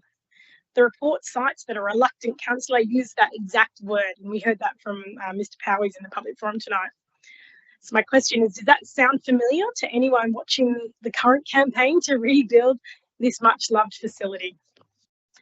The history shows political upheaval, shifting councils, uncertainty, and yet above all, resolute determination from the community and from the councillors who ultimately backed them. That determination delivered what became one of our most treasured public assets for generations. And today we find ourselves in a very similar moment. This council has that same resolve. We are committed to rebuilding Cars Park Pool, not as a pipe dream, but as a promise to our residents, a promise to restore an essential piece of community infrastructure that has shaped so many lives. The people before us fought for this pool, and the people today are fighting for it again, and it is our responsibility to see it through. And with that, I will put the motion. All those in favour say aye. Aye. All those against? Aye. I declare that carried. Well done. Councillors, we move to condolences, and we have 3 tonight. Councillor Liu is offering her condolences on the passing of the families who lost loved ones, those who remain unaccounted for, and all who are suffering in the aftermath of the unprecedented disaster fire at Longfoot Court in Tai Po, Hong Kong. Councillor Liu. Thank you, Madam Mayor. And dear Madam Mayor, dear Mr. Deputy Mayor, and all the other councillors, I rise this evening with profound sadness to move a condolence on behalf of Georges River residents, particularly our large Cantonese-speaking and Chinese community, following the tragic fire at Longfoot Court in Tai Po, Hong Kong. The devastating blaze, which claims more than 100 lives and left many more injured, has caused deeper grief not only in Hong Kong, but across global Chinese and Cantonese communities, including right here in our local LGA. Many residents have family, friends, or personal ties with Hong Kong, and this tragedy has brought tremendous sorrow and shock. On behalf of Georges River Council, I wish to extend our heartfelt condolences to the families who have lost loved ones, those who remain unaccountable for, and all who are suffering in the aftermath of this disaster. We also acknowledge the bravery of emergency responders and volunteers who worked under extremely dangerous conditions. As a community that values compassion, multicultural harmony, and support for one another, Georges River stands in solidarity with the people of Hong Kong during this very difficult time. I ask the Council observe a moment of silence for these victims of Longfoot Court fire, and that we send an official letter of condolence is sent to the Hong Kong SAR government and the Tai Po district representatives via the Hong Kong Economic and Trade Office, we call it Hong Kong ETO in Sydney, and that a copy of the letter also been provided to the Consul General of the People's Republic of China in Sydney in recognition that Hong Kong is a part of China. Thank you, Madam Mayor. Thank you, Councillor Liu. Councillors, tonight I would also like to offer a condolence motion for one of our own colleagues on council. As some of you know, Natalie is one of 14 children who grew up in Dublin, 9 girls and 5 boys. A very working class upbringing that by its very nature resulted in a close family with all the children required to assist each other and their parents wherever possible, including finding a job and working from their early teenage years. Life was very different to what we enjoy today. Sadly, in recent years, 3 of those siblings have passed away, and last Friday afternoon, sadly, a 4th did as well. Natalie's sister, Roberta Richardson, after a short fight with cancer, died at the age of 72. Roberta, I'm told, was a beautiful soul who married and moved to Denver, Colorado with her American husband, Charlie, many years ago. She leaves behind 2 children and 3 grandchildren. Natalie, I'm sure I speak for all councillors when I say we're thinking of you and your family at this difficult time and wish you well. Councillors, I have one last condolence motion. It's for Jan Ford. It is with profound sadness that I acknowledge the passing of Mrs. Jan Ford, who died on Monday, the 1st of December 2025, only months after the loss of her beloved husband, Dr. Francis Ian Ford. Jan's passing marks the end of an extraordinary chapter in the life and family that has contributed so much to the Georges River community over more than 6 decades. Jan remained remarkably fit, active and independent right up until she suffered a fall earlier this year. Well into her late 80s, she continued to swim every morning and was known to many of us through her dedication to swimming at both Sans Souci and Carrs Park pools. She was often seen gliding through the water with a beautifully executed butterfly stroke that many half her age would envy. She was also a familiar sight walking through the local area, committed to maintaining her health and vitality. Her energy, discipline and positive outlook were admired by all who knew her. Jan was a physiotherapist by profession, practicing right here in Hurstville, and her lifelong commitment to health, movement and well-being was reflected not only in her career, but in her active lifestyle she maintained throughout her life and encouraged in all of her children. Along with her husband Ian, Jan held the lease for Carrs Park Pool from 1971 and later secured the lease for the Sans Souci Pool, offering countless local families places to learn to swim and enjoy the water. Jan cared deeply about the pools that formed such a significant part of her family's legacy, and she took great pride in being part of the campaign to rebuild Carrs Park Pool for future generations. Jan was a devoted wife, mother and grandmother. She is lovingly remembered by her children, Suzanne, Michelle, Richard and William, and her many grandchildren. Jan didn't just support her children, she was the driving force behind their achievements and success. Most notably, she was at the heart of the years in which her daughter, Olympic champion Michelle Ford, who we heard from tonight, rose to international sporting success. While Ian may have been the public face of the family's enterprises, it was Jan who ensured the hard yards were done, getting the children to countless sporting commitments, managing school routines, helping operate the pools and kiosks, keeping the boats running and holding the family together so that Ian's dreams and their shared ventures could be realised. Her children have reflected that one of their mother's greatest achievements was the values she instilled in them. As Suzanne so beautifully said last week, we just keep turning up. That's what we all do. It's who we are. This steadfastness, humility and quiet strength shaped not only who Jan was, but who her children became. Her tenacity and resilience, offered without fanfare, laid the foundation for the Ford family's contribution to our community and their many personal accomplishments. Jan's passing so soon after Ian's is a deeply felt loss to family and friends and the many people across the Georges River area whose lives were touched by her warmth, generosity and remarkable strength. And on behalf of Georges River Council and our entire community, I extend our sincerest condolences to Jan's family and all who loved her. We honour Jan's life, her partnership in a remarkable shared legacy and the enduring mark she leaves on our community. May she rest in peace. Councillor Moore. My sincere condolences to the family on the passing of Jan. Jan's commitment to the community and especially to the Carrs Park Pool community was extraordinary.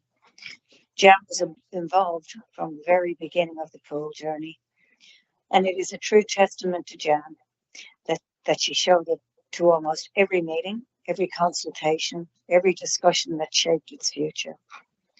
Jan was loved loved at Cows Park Pool. And for those who had the privilege of watching Jan swim, still doing butterfly in her 80s, were left in awe. She was an incredible woman, admired and cherished by so many. In honour of her legacy, I reaffirm my commitment to supporting the rebuild of Cows Park Pool. It's a place she helped shape, and continuing that work is one of the best ways that we can honour Jan for her contribution to the community. So may she rest in peace. Thank you, Councillor Moore. Councillors, is there any other condolence motions? If not, I will ask if we could please stand for a moment's silence.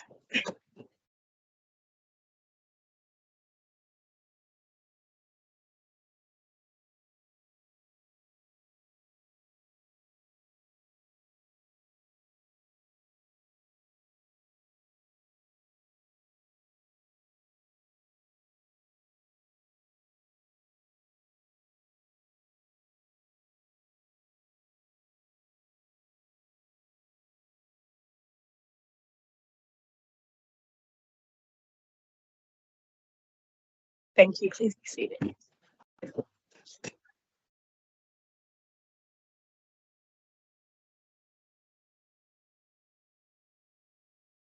Council, we move to committee reports, and the first is CCL 11825. That is the report of the Local Transport Forum meeting held on the 3rd of December 2025. Councillor Liu. Thank you, Madam Mayor. I would like to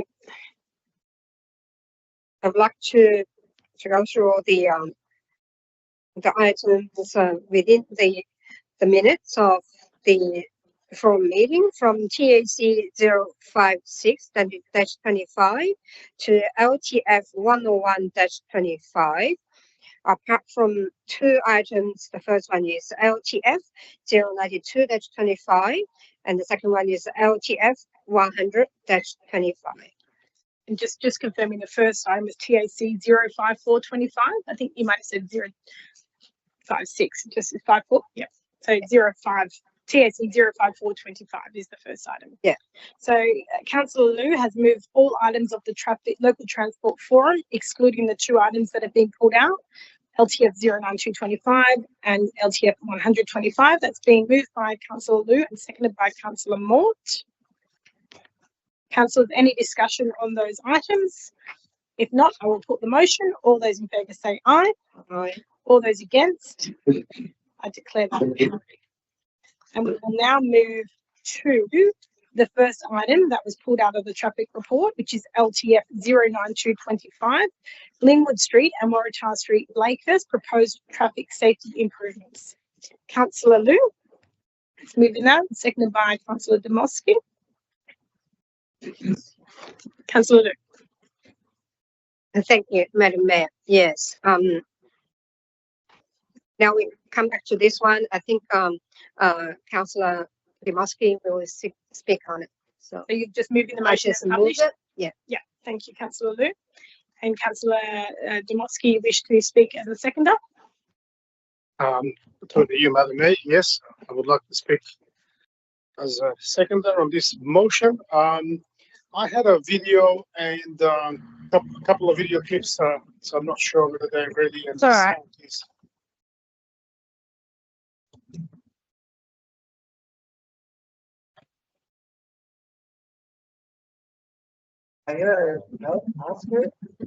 Manny!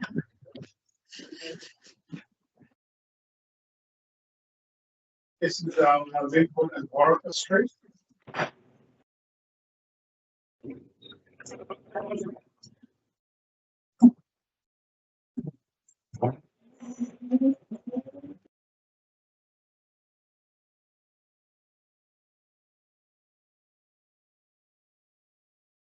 Thank you. Thank you, Marissa, and apologies, you didn't specify that sound is needed, so thanks for the accommodating. Look, I would like to acknowledge the work of Kent and the council officers on this issue so far, and I would like to also acknowledge the support of my fellow councillors from Blakehurst ward on for this matter. Residents have received the letter from the official letter from the council explaining the steps that the council is taking to rectify the traffic issues. The car hooning is one of the major issues, but there's a lot more underlying issues on those particular streets. Residents also have touched base with the residents just over the weekend. They are happy that they have received the letter, and they're happy that the council is taking steps, and they can see physically measuring speed measuring devices and other things have been done on the streets. During the site visit with the council traffic engineer and Kent, doesn't want me to call him Director Kent, so Kent, just Kent. As we saw, the problem is particularly on Linwood Street is not always the speed. The configuration of that street and the terrain is that the steep descent, limited visibility, and lack of footpath cause cars to cross the double lines and swerve to avoid oncoming traffic and pedestrians, often ending up in residents' driveways or smashing other cars, hitting parked vehicles. As we saw from the videos, the residents are subjected to constant and dangerous behavior, such as excessive car hooning activities. There have been no serious injuries yet, but we should not wait for one to happen. And I ask that these factors be fully considered in determining further safety measures from the council officers. I just want to emphasize that if I saw somewhere in the emails as something labeled as anecdotal evidence, if I would like to ask officially if the council officers need any further evidence, I would appreciate if they can please reach out to me or reach out to the residents. There's plenty of videos and photographs and also I think insurance claims and so on. I'll be happy to go and supply this.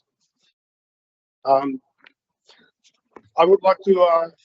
I appreciate Councillor Moore bringing up the footpath issue into the scope. I also think it's very important a safety matter, because a lot of residents, especially mothers and babies, pushing prams, they're on the street, and you can see if they are subjected to this kind of behavior. What we saw on the street is a recipe for a disaster. Now, Waratah Street is a long, wide stretch with no footpath, making it ideal for speeding and hooning. Residents are subjected to constant dangerous behavior, and as shown in the video, offenders have become so brazen that they are now deliberately intimidating the residents day and night.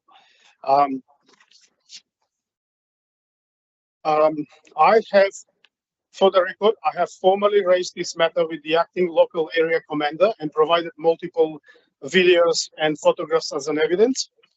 And I have been advised that the issue has been escalated internally and that the police will take action to address the car hooning and speeding issues. So in conclusion, I ask that the council officers and traffic engineers to continue working towards solutions, specifically traffic calming measuring for both Linwood and Waratah streets, and an investigation into installing a footpath on Linwood Street in consultation with the residents to occur.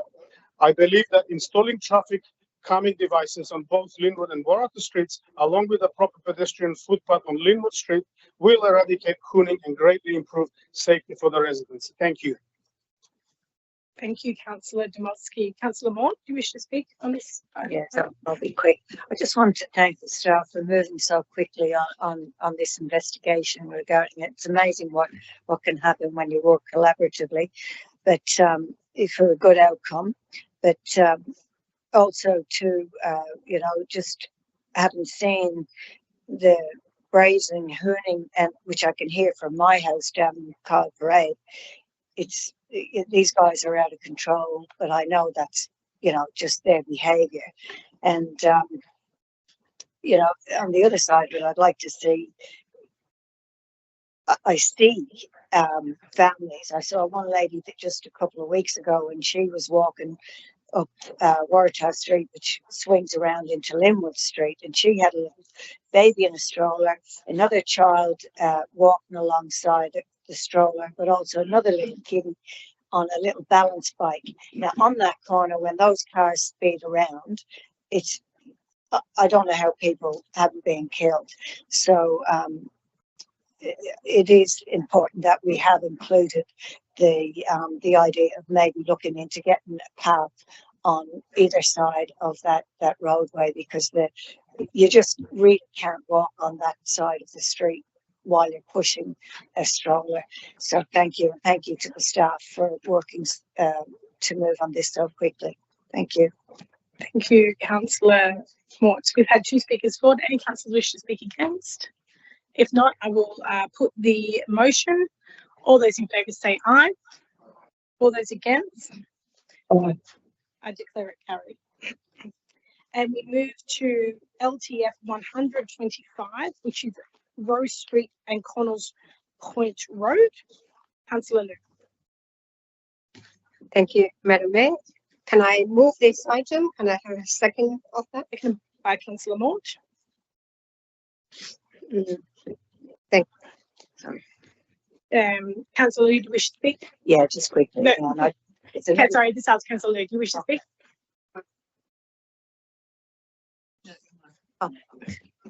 No, I'm not going to. I think my second guy is going to speak on it. Okay, Councillor Moore. All right. Sorry, again, I just want to thank the staff for moving on this, because over the years, I'm sure Catherine has also had lots of emails regarding the parking of buses in Rose Street, which really limits the visual people's line of sight when they're manoeuvring around there. There's the schools also around there, so it's really good to have this outcome with the parking around that area, you know, bus stopping for buses from there. So thank you very much. Thank you, Councillor Mort. Councillors, anyone else wishing to speak to the item? If not, I will put the item. All those in favour say aye. All those against? Aye. I declare the motion carried. Next, we move to CCL 11925, the report of the Georges River Council Sports Advisory Committee meeting held on the 13th of November 2025. Councillor Dmowski. I accept the minutes as per council report. You move in the council office recommendation. It's been moved by Councillor Dmowski, seconded by Councillor Liu. Councillors, any discussion? If not, I will put the motion. All those in favour say aye.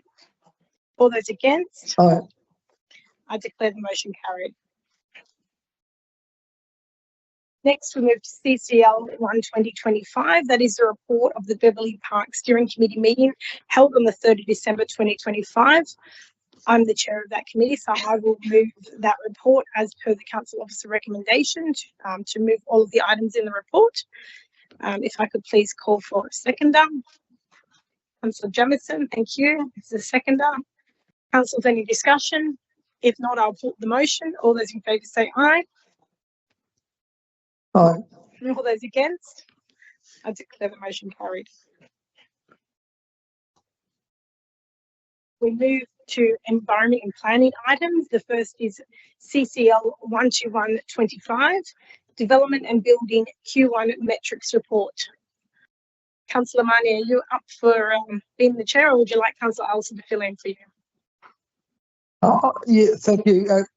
Mayor Vaughan, I'll move that item if you don't mind. You move that. As published, moved by Councillor Marnie, seconded by Councillor Mort. Councillors, any discussion on this item? Councillor Wayne, yes. So it's just a question. So first, thanks for the comprehensive report. So my question is through you, Madam Mayor, to the director.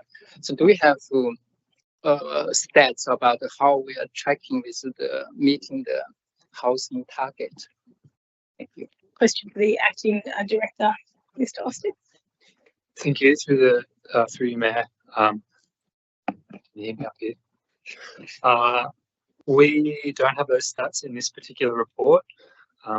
The 6,400, I believe, Department of Planning housing target over the 5-year period is new houses. That's a very tricky metric to follow. That's a gross number. What we actually try and track typically is a net number, which is the net new amount of houses. So currently what the department is tracking would include a knockdown rebuild. It's very difficult for anyone to get data on that type of metric. We do track net completions. That is something we can report on, but gross housing, new houses is a very difficult thing to track. Okay, just follow-up question. It's going to be like a new report or added item to track that? Can I just ask? I'm going to have a report to track the housing target. Again, through the Mayor, not at this stage. That's not something we're planning on doing. That is something we keep an eye on as strategic planners in implementing our LSPS and our housing strategy. And it's worth noting the LSPS is due for review at the moment, which will include a lot of commentary on housing targets and growth numbers in housing specifically. However, we can't progress that until the region plan for all of Sydney is provided, and we're still waiting for that from the Department of Planning. So we're hopeful that will land this year. That has been what has been indicated. And then next year we could commence the LSPS, and there would be this consideration as well as all of our strategic land use planning considerations put into that project. Thank you. Councillors, any further discussion? If not, I just would like to highlight the positive results that show that our DA assessment times do continue to reduce. I think there's a very positive outlook as we lead into 2026.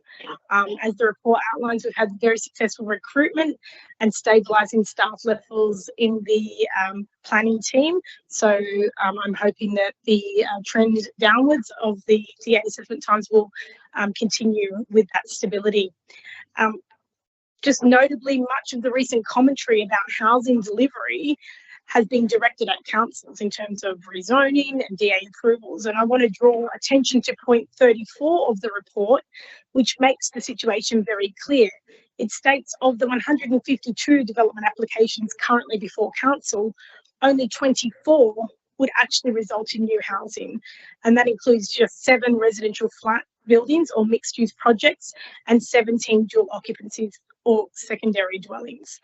So while council continues to focus on improving DA assessment timeframes to give our residents a better and more efficient service, the data shows that council DA processes are not the handbrake on housing delivery. The real constraints lie elsewhere in market conditions, financing, construction costs, and the broader policy settings of state and federal governments. And until those factors shift, we will not see the scale of housing delivery that New South Wales urgently needs. And if there's no further comments, I will put this motion. All those in favour say aye. All those against? Aye. I declare the motion carried. Next, we move to CCL 12225, public exhibition of Amendment 7 to the Georges River DCP, Biodiversity and Foreshore Planning Controls. Councillor Marnie. I'd like to move that item as published in the business paper. Thank you, Madam Mayor. Thank you, Councillor Marnie, and seconded by Councillor Allison. Councillor Marnie, as the mover, do you wish to speak to the motion? No, thank you, Madam Mayor. Councillor Allison, as a seconder? Yes, thanks, Madam Mayor. Please go ahead.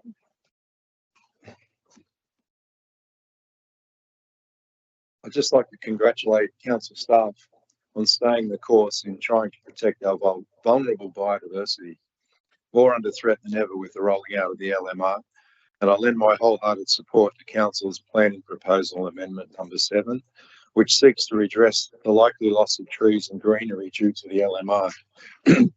As remnant trees continue to be quietly poisoned around our suburbs, particularly in the FSPA, for future views or blank canvas development opportunities, our goal of 40% tree canopy cover by 2036 takes yet another blow. To satisfy the LMR with many more houses to be built on smaller blocks, it is becoming blatantly obvious that there is less space the plant canopy creating, oxygen producing, habitat creating, friends of man and creature alike. This amendment number 7 from council seeks to appease the state government by foregoing council's own LEP, yet it focuses a resolve to create more corridors of biodiversity connecting bushy parks and yet to be bushy parks.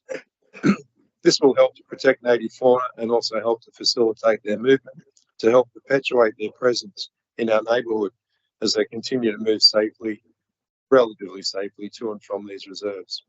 Thanks again to the staff for standing up for nature when the expansion of Sydney is having such a detrimental effect on our biodiversity. Let's not forget that we're all caretakers of the land here. Thank you, Councillor Allison. Councillors, any other councillors wishing to speak to this item? If not, I will put the motion. All those in favour say aye. All those against? Aye. I declare the motion carried. Next, we move to CCL 12325, Public Exhibition of Generic Plans of Management, Amendment number 2, Hurstville Golf Course Clubhouse. Councillor Marnie.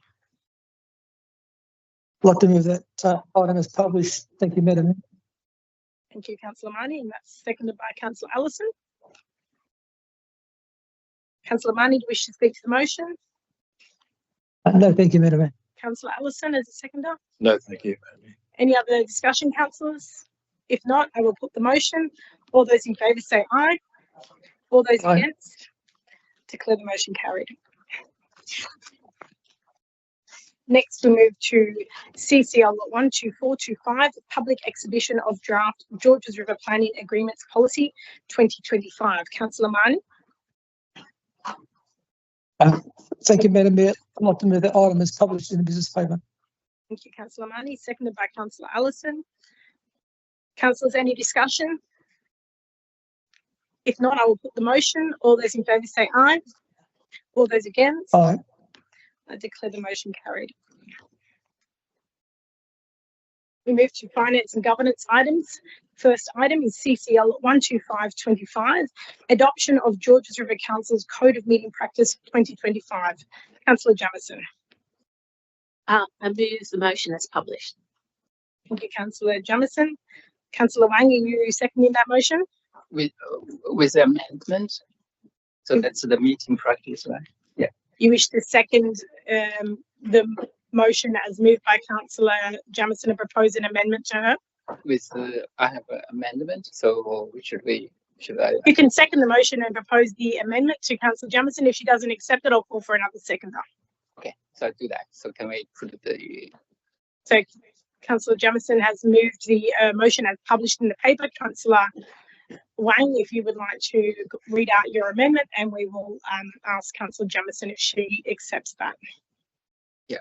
Okay. So can we?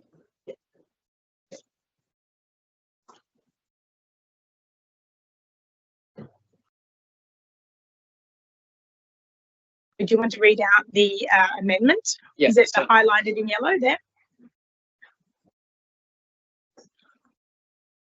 My amendment is simple, just to remove the notes from the clause 4.7 you attached there too. Just delete a note.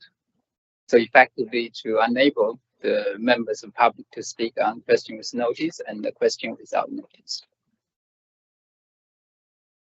So what's the just to allow for the public to speak on the question with notice. That's it. Yeah. So you got Okay. 4.2. There's a note on 4.2. The part B, V, A. Is that the part it's?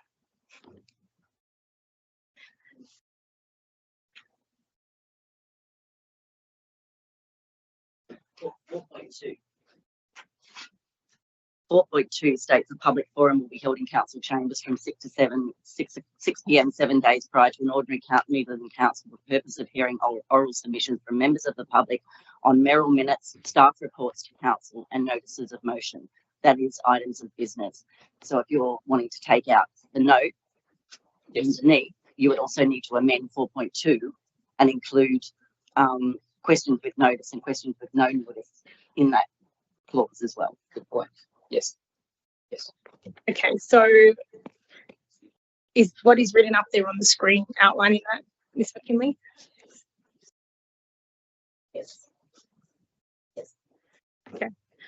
So Councillor Jamieson, the amendment is to amend the recommendation as proposed by in the business report, the business agenda, to enable members of the public forum to speak on questions with notice and questions with no notice.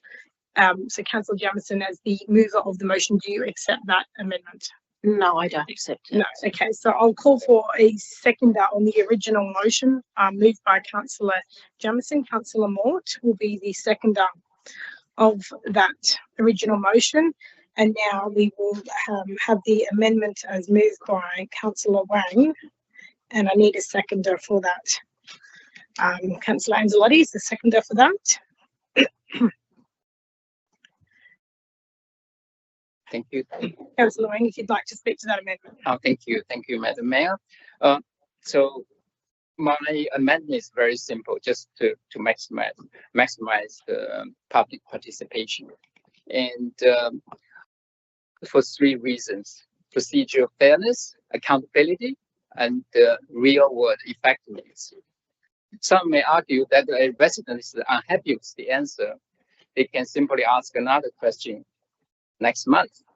This is just not good enough. So if a resident has questions or disagrees with the answer provided by the staff, they should have a right to speak to it and explain why face to face. They cannot fill in a form and ask questions.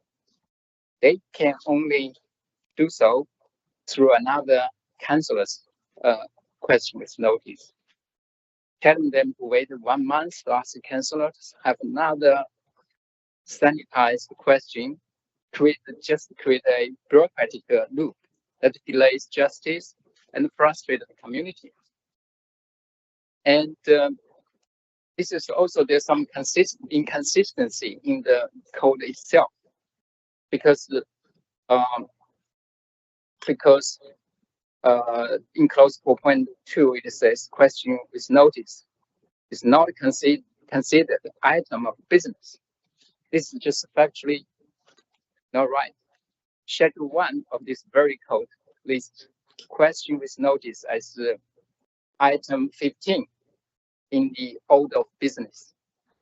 So you cannot list it as business in the agenda, but label it as non-business in the public forum. It does not hold water. Some may argue that the question with notice is not a decision item, and therefore does not need a speaker. This is again inconsistent. So the speakers can talk about a report, information report, talk about the mayor minutes, which does not have to have a decision, or it's just a note or congratulations.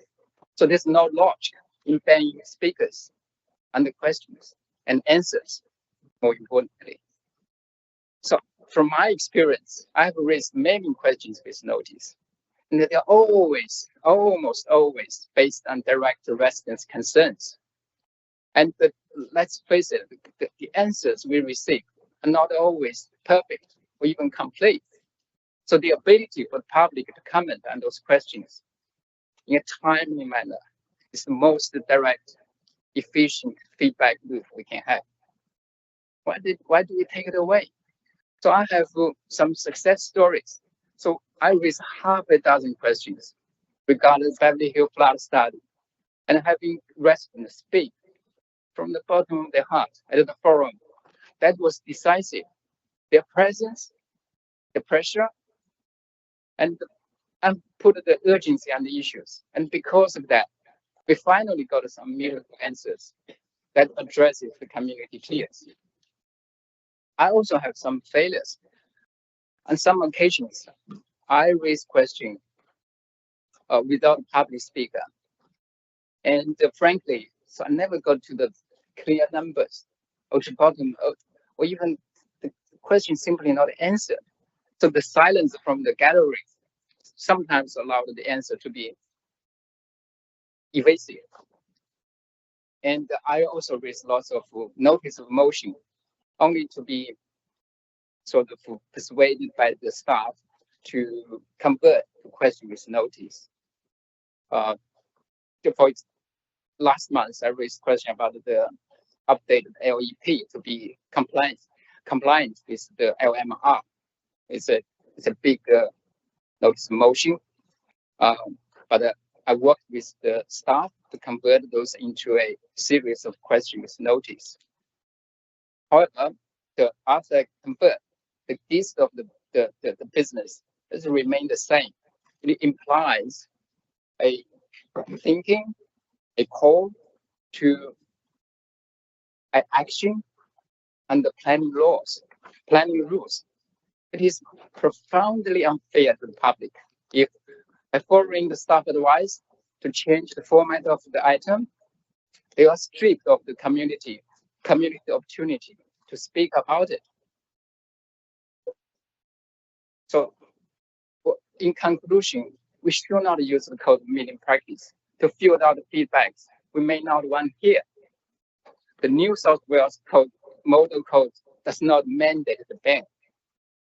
If we want to divert from it, we should not do so to maximize the residents' voice, not minimize. In this chamber, the voice of the ratepayer is far more important than the convenience of the council. As Mayor just mentioned, one of the most important principles that has guided our work this year is the encouragement of genuine public participation in council meetings. Let's not stay back from it. Thank you. Thank you, Councillor Wang. Councillor Anzalotti, wish to speak to this amendment. Yeah, I will actually. I think just because it has been left out of the code of meeting practice doesn't mean that we as a council have to exclude it. And I'm going to quote your words, Madam Mayor, where you've said the most important principles that have guided our work this year is to encourage general public participation in council meetings. Public involvement is not simply a procedure requirement, it's a cornerstone of our democracy. Our residents speak, we listen, and our decision making is stronger for it. So if we're not allowing them to speak, how can we actually listen to them? So this comment within your mayoral minute becomes quite hypocritical and untrue. You've also said that tonight we mark an important milestone as we enter 2026, as we adopt a new code of meeting practice. This meeting practice will represent significant changes of reform on how council meetings operate. These changes will strengthen the effectiveness and transparency of our decision-making process. If we're not allowing our constituents, our residents, to come and talk towards questions with or without notice, there's actually no transparency there. So again, these are your words. The reform is an important step forward for our organisation and for our community, and we're proud to serve. We need to abide by these words that you have actually committed to council and the public tonight. Thank you, Councillor Anzalotti. Well, I will respond, but before I do, I would just like to put a question, if I could, to the General Counsel, Council's General Counsel. If you could please provide a comment on the model code of meeting practice and what is the position of that model code in relation to speakers on questions with notice and questions with no notice in the model code as provided by the Minister. Madam Mayor, the code of meeting practice is made under a part of the Local Government Act, which deals with how decisions of council are made. Whilst words in the legislation or in the headings of legislation do not dictate how the legislation, or in this case, a particular policy made under it, is to be interpreted, they do help set the context. So in this context, the code of meeting practice and the public forum made under it should be viewed in the context of decision making. Accordingly, when the model code of meeting practice deals with the phrase hearing oral submission from members of the public on items of business to be considered at the meeting, it must be looked in that context of whether a decision is to be made, and a question with notice or a question without notice or other administrative matters such as confirmation of minutes are not items of business. So purely adopting clause 4.2 of the model code of meeting practice, it would not permit the discussion of those matters that are not items of business where a decision of council is being made. It is potentially possible for the council to amend and add an extra provision in addition to 4.2, which allows for the public forum to hear matters which are not on the public, which are not on the items of business. But it would be necessary for council in setting up that public forum to consider what the priorities are for council when hearing those matters, to ensure that meetings are conducted efficiently so that matters of council business are prioritised. So at one end of the spectrum, council can adopt the bare minimum for public forums by adopting only those mandatory provisions under the code meeting practice, or it can extend it to the opposite end of the spectrum by extending what is essentially an opportunity for submitters to say whatever they want on their minds. But it's up to the council to consider how to manage the meeting to ensure that it is conducted efficiently and how it's assisting its decision making. Thank you, Mr. Fan. So my take of that is that questions with the purpose of the public forum is to inform councillors prior to them making decisions that they will debate in the council chamber. They can speak in the public forum to inform councillors prior to that debate and decision making. And questions with notice, they don't have a decision to be made. It's just the answer is published in the business paper. Unlike Mayoral Minutes, Councillor Wang, which do have a motion, they do have a recommendation that is voted on. So there is a decision of council made on a Mayoral Minutes. That is different to a question with notice, just as a point of clarification to your point. And Councillor Anzalotti, to respond to your comments, the comments in my Mayoral Minute, I stand firmly behind. I've long advocated for the community's right to be able to speak in the public forum. I campaigned for that back in 2019 when there was proposed changes to the public forum back then. And I believe the recommendation that is put before us tonight, which is, in my opinion, encourages the maximum participation in the public forum by having the public forum on a standalone evening 1 week prior to the council meeting, to enable us to continue to have 3 speakers for and 3 speakers against all motions, is the best outcome that we can achieve, so that we do encourage that participation. The public forum has changed drastically since 2019. I don't recall any times back there where we had 20, 30 or 40 speakers in a public forum. I was a resident, I was often one of those speakers. Councillor Lansbury was one of the councillors, and I don't think there was ever that many speakers in the public forum. I encourage it. I think we should enable people to continue to speak, to inform councillors of their decisions. And that is the reason why, to the General Counsel's comments, we either restrict speaking to items of business that require a decision, or we essentially make it a town hall meeting where people can come and speak on anything that might be on their mind, which I don't believe is the best way for us to conduct a public forum and really get the public participation in the decision making of council. So I will be voting against this amendment on that basis. I think we should stick to the model code as provided by the Minister. Does any other councillors wish to speak against the amendment? Can I just ask a question? Yeah, just let me see if anyone else first wishes to speak against. If there's no speakers against, please go ahead and ask your question, Councillor Anzalotti. So members of the public can come and speak to a question on notice, right? question. Under the recommended, the motion as recommended by the council staff, no, because questions with At the notice, moment, they can. they can, but the interpretation of the current code of meeting practice is that perhaps they shouldn't be, because they are speaking on, the code states that they're speaking on, what's the wording, please, Ms. Fran? Consideration of business. What were the words you said? Councillor Ansley, just pop your microphone off. So, yeah, thank you. The model code, clause 4.2 provides, and hearing oral submissions from members of the public on items of business to be considered at the meeting. So the considered is the indication of a decision being made. So based on council's interpretation of the code, we're taking away something that residents have at the moment to speak publicly. Take that as a comment, yeah. Councillor Lansbury? No, that's a question, sorry.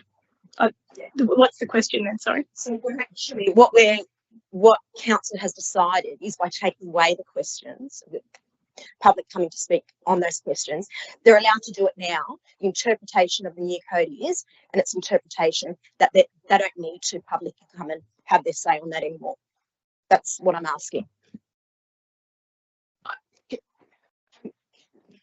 Would you like to provide a response to that, Adjunct Council? Certainly, the clause 4.2 of the model code provides that, the model code to which the current draft is being prepared against, my interpretation is that that phrase provides that it's about matters which are of substantial decision making is following. As to the current code of meeting practice, which council has been operating off for the last few years, my view is likewise that public forum should be restricted to those matters relating to substantive decision making and not matters concerning questions with or without notice, because they are not items of business to be considered at the council meeting. But of course, that practice has been happening, and I won't make any comments on whether it's appropriate or inappropriate. We've just sought some comment from our Office of the General Manager, who's confirmed that that clause is not currently in the current code of meeting practice.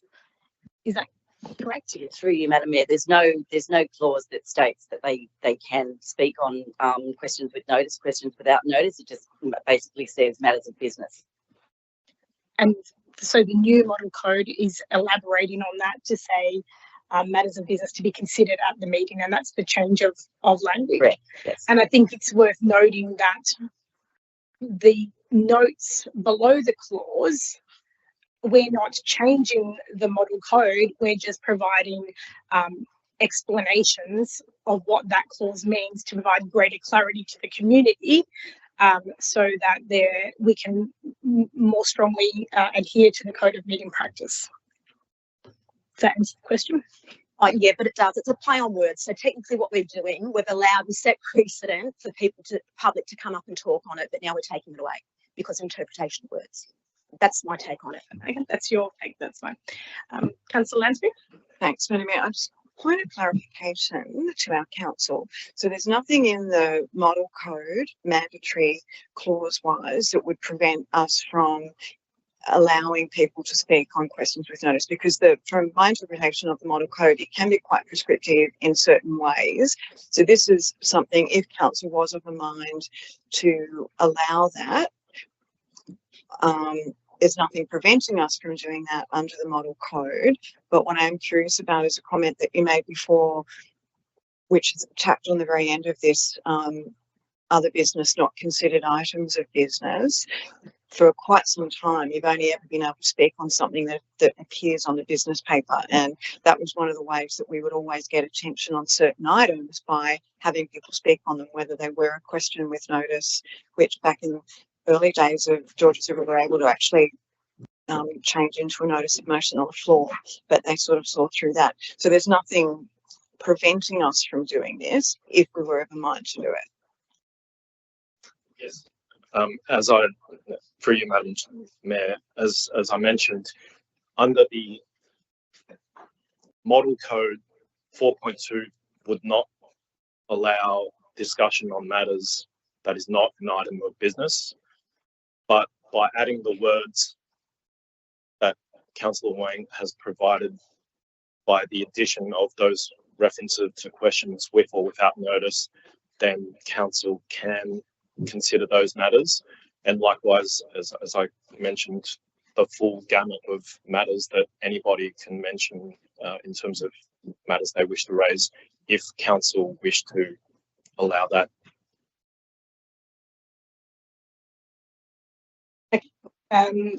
Any other? We have had 2 speakers for. I've spoken against. Any other councillors wishing to speak against the motion? Otherwise, Councillor Wang, do you wish to take a right of reply? Yeah, so my reply is, if we don't allow public speak on certain items, that will just force the public, force the councillors to raise notice of motion, and it will create a tons of more work for the staff, for the councillors, and for the public. So it's counterproductive. So this a question with notice, would actually encourage interaction, collaboration among the community, the councillors, and the staff. It's very direct and a very open discussion. So from my hearing from the General Counsel is it's at the discretion of the council to decide to keep it away. Certainly, we are not doing anything illegal for the past 10, 20 years. Or keep as it going, because there's no harm to let people talk about it. So, or we force everybody to execute the question with notice, convert everything into notice motion. That's what first thing comes to my mind. So I would not just convert it to a question. So I would just have to start a debate for anything. Thank you. Thank you, Councillor Wang. We've had 2 speakers for. I've spoken against. Councillor Wang has taken the right of reply. I'll put this amendment to a vote on Councillor Wang's amendment. If we could please go around the room to take the vote. Madam Mayor. I'm against the amendment. Councillor Allison. Against. Councillor Anzalotti. For. Councillor Arthur. For. Councillor Demoski. Against. Councillor Gow. For. Councillor Hayes. For. Councillor Jamieson. Against. Councillor Lansbury. For. Councillor Liu. Against. Councillor Marnie. Against. Councillor Mort. Against. Councillor Punt. For. Councillor Stratocopoulos. Against. Councillor Wang. For.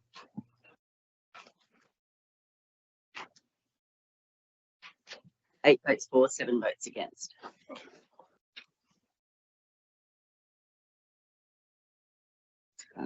Is it 8?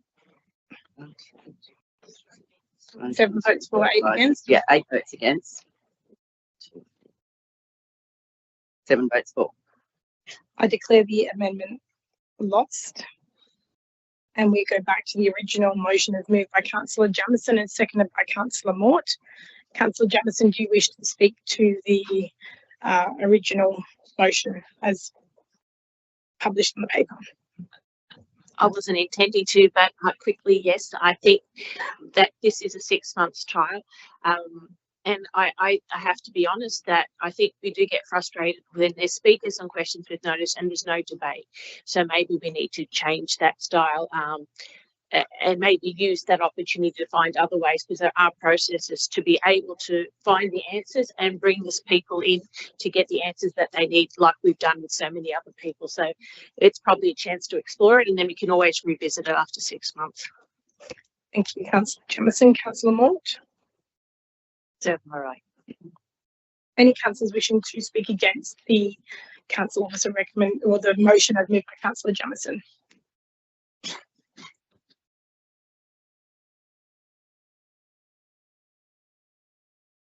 Anyone else wishing any other discussion, speaking for or against the motion? Councillor Lansbury. Thanks, Madam Mayor. Look, I'm going to speak briefly to this because it's going to give me an opportunity to express some of my views on it.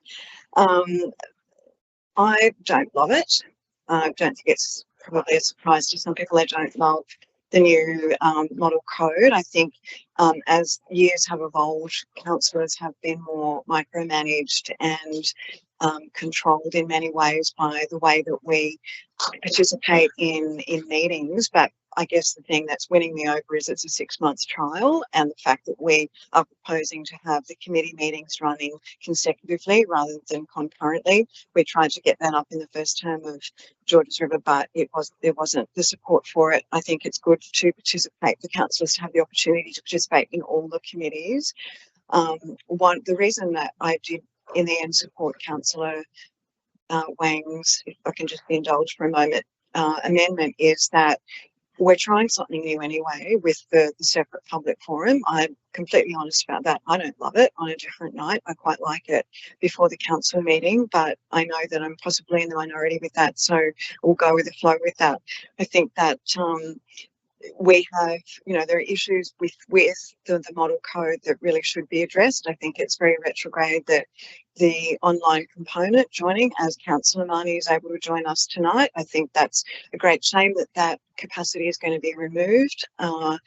We discovered under COVID conditions that we could meet. It made for a very long night sometimes, but we could actually meet as a collective online, and it worked really well. And to take that capacity away, I think, is a backward step. And I would encourage anybody who has the ear of the minister to actually get in it and speak to that. I don't like the fact that we are going to be losing the capacity to have briefings. I think that's been a really valuable part of our council operations, is to, pretty much every Monday night we've got something on, and whether it's a workshop or a briefing, we need to be briefed on some very important issues that we're dealing with at council. We all have other jobs. We're not all traffic engineers or,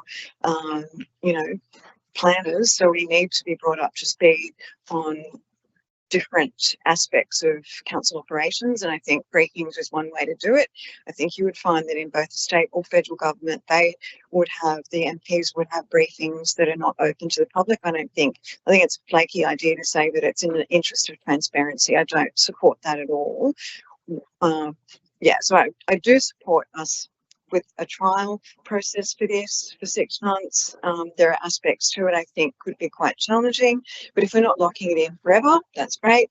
Back again in the good old days of Cogra, you could come and speak in public forum about anything. We had somebody who came in regularly to talk about road resurfacing, and it was kind of irrelevant because there was never anything on the agenda about it, but it gave members of the public the chance to come and speak on something. And I don't mind the idea of them coming and speaking on random issues that might not necessarily be on the business paper. Perhaps that's a way of bringing issues to us as councillors for us to take forward.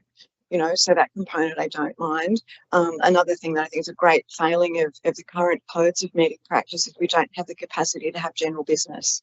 I think that was a really valuable part of our meetings. Prior to amalgamation, at the end of the meeting, it was a way of people to pop up and speak on different issues where they represented the mayor, or they'd gone to a community event, and it was a positive way to end the meeting. Whereas now it's all very structured and all very formalised, and possibly just my convict blood that keep bubbling up to the surface. But I do feel as time has gone on, we're being more and more restricted with the way that we do our business in council. So I would always want to push back on it. So I'll leave it at that. Thank you, Councillor Lansbury. Any other discussion, councillors, on the motion? If I could, thank you, Madam Mayor. Yeah, Councillor Marnie.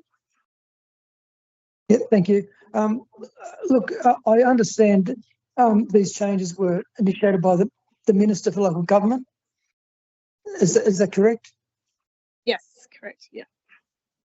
Yeah, so if there are any Labor councillors out there in our council or other councils, or Labor associated councillors in our council and other councillors, they would have a direct line to the minister. I certainly don't, and the Liberals certainly don't. And could I suggest that maybe those Labor and Labor associated councillors might like to take it with the Minister direct to put in any possible improvements.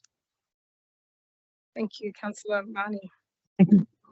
Councillor Liu, wishing to speak for the motion. I'll allow one more speaker, as that will be the last one for. Thank you, Madam Mayor, for the opportunity. I just try to share my understanding, and it's not only my understanding, and based on our General Counsel's explanation. I think because we know the question with notice, they are not decision-making item. I think the public forum in principle encourage residents to make public submissions or attend the public forum to speak about policy making items rather than QWN, because it can be, because this process would attempt to convert an information only process into a debate or advocacy opportunities outside the intended governance of framework. That's my understanding. This would risk creating confusion for residents, place council officers in an unfair position, and undermine the distinction between operational inquiries and policy or decision-making matters. I think that's the big difference. So as a councillor, I think we should instead guide residents to the proper channels, such as lodging submissions, contacting council directly, or raising the matter through the proper agenda items rather than using these. Otherwise, it could be a kind of abuse the process. That's my understanding. Thank you. Thank you, Councillor Liu.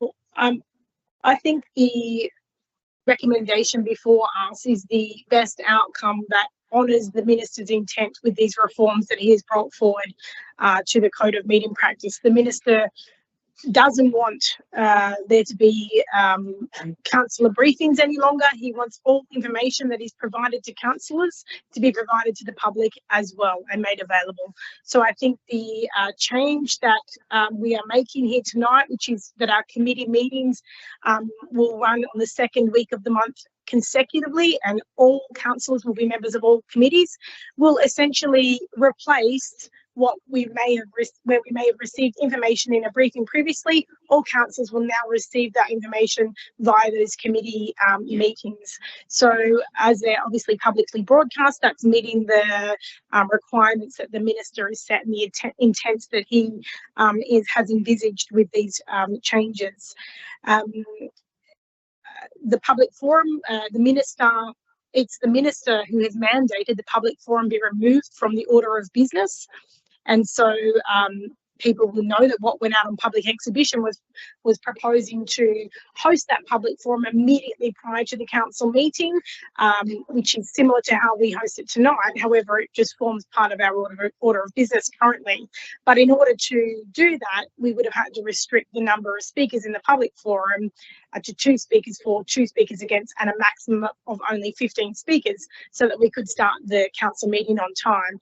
I believe that what this recommendation is putting forward, which is that we have a standalone public forum, so we don't have that time limit restriction, and we can encourage the maximum participation in the public forum on items before councillors for decisions. I think that is a good outcome.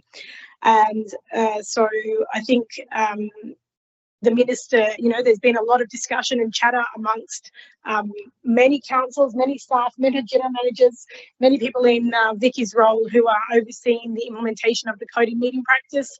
There's been a lot of things that have been unpopular, but I think we have to honour the intent of the Minister with what we're adopting tonight, and I think that this recommendation does that in the best way possible that we can. So, councillors, if there's no further discussion, I will put the motion. All those in favour say aye. All those against?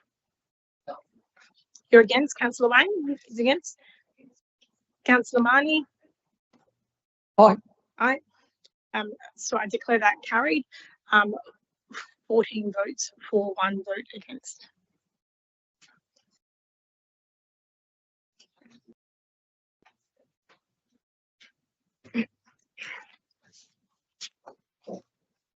We move to CCL 12625 investment report as at the 31st of October 2025. Councillor Jamieson. I move the recommendations of the staff. Thank you. Have a seconder, please. Councillor Mort. Councillors, any discussion on the investment report? If not, I will put the motion. All those in favour say aye. All those against? I declare the motion carried. Next is CCL 12725, property matter, easement to drain water, Pierce Avenue Reserve, Peakhurst. Councillor Jamieson. I move the recommendation of the staff. And seconded by Councillor Liu. Councillors, is there any discussion on this report? If not, I'll put the motion. All those in favour say aye. All those against? Aye. I declare the motion carried. Next is CCL 12825, application pursuant to Council Award Discretionary Fund Policy, December 2025. Councillor Jamieson. I move the recommendation of the staff. And seconded by Councillor Liu. Any discussion, councillors? All those in favour, I'll put the motion. All those in favour say aye. All those against? I declare it carried. Next, CCL 12925, Audit Risk and Improvement Committee meeting minutes of meeting held on the 4th of September 2025, confirmed, and 27th of November 2025, unconfirmed. Councillor Jamieson. I move the recommendation of the staff. Seconded by Councillor Liu. Councillors, any discussion? If not, I'll put the motion. All those in favour say aye. All those against? Declare the motion carried. Next, we move to Assets and Infrastructure, CCL 13025, Olds Park Roof Replacement Construction Budget Update. Councillor Mort. I move the recommendations of the staff. Thank you, Councillor Mort. Seconded by Councillor Lansbury. Councillors, any discussion? If not, I'll put the motion. All those in favour say aye. All those against? Aye. Declare the motion carried. Next is CCL 13125, T25014, Riverwood Park Sporting Field Design and Construction. Councillor Mort. I move the recommendations of the staff. Thank you, Councillor Mort. Seconded by Councillor Liu. Councillors, any discussion? If not, I'll put the motion. All those in favour say aye. All those against? Aye. Declare the motion carried. We move to CCL 13225, T25001, Olds Park Premium Sporting and Community Facility Construction. Councillor Mort. I move the recommendation of the staff. Thank you. Seconded by Councillor Lansbury. Councillors, any discussion? If not, I'll put the motion. All those in favour say aye. All those against? Aye. I declare the motion carried. We move to Community and Culture, CCL 13325, place naming proposal, new facility in Peakhurst Park. Councillor Lansbury. Thanks, Madam Mayor. I'll move the recommendation on the business paper regarding Peakhurst Park Community Centre. Thank you, Councillor Lansbury. Seconded by Councillor Allison. Councillors, any discussion? If not, I will put the item. All those in favour say aye. All those against? Aye. Declare the motion carried. Councillor Deputy Mayor Stratikopoulos has declared a significant non-pecuniary interest on the next item, which is CCL 13425, event grant, the Greek Epiphany Festival 2026.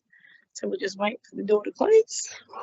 Thank you, Madam Mayor. I'll move the recommendation as it appears on the business paper regarding the Epiphany Greek Festival. Thank you. And seconded by Councillor Demosky. Councillors, any discussion? If not, I will put the motion. All those in favour say aye. Aye. All those against? Aye. I declare the motion carried.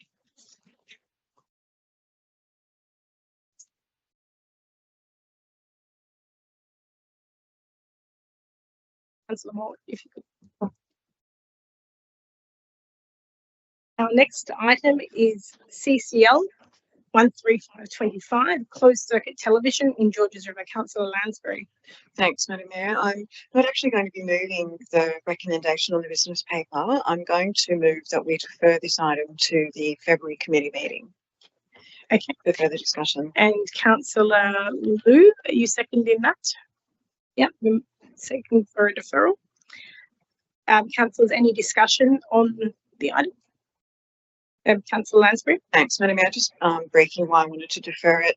I feel there's a lot of information in this report, and a lot of it is the first time that it's come to my attention. So I'm assuming it's the first time it's come to the attention of most of the other councillors, and I sort of don't feel fully informed as yet. I would like to take some more time to research it and get some more information by leaving it until February when we discuss it at the committee meeting. That will be in the new format, of course, but I think although this will have been published and we can't have a briefing on it, I think councillors might have more time. There's a lot of information in there that I think we all need to get our heads around, and before we lock ourselves into a particular approach, I'd like to be fully informed.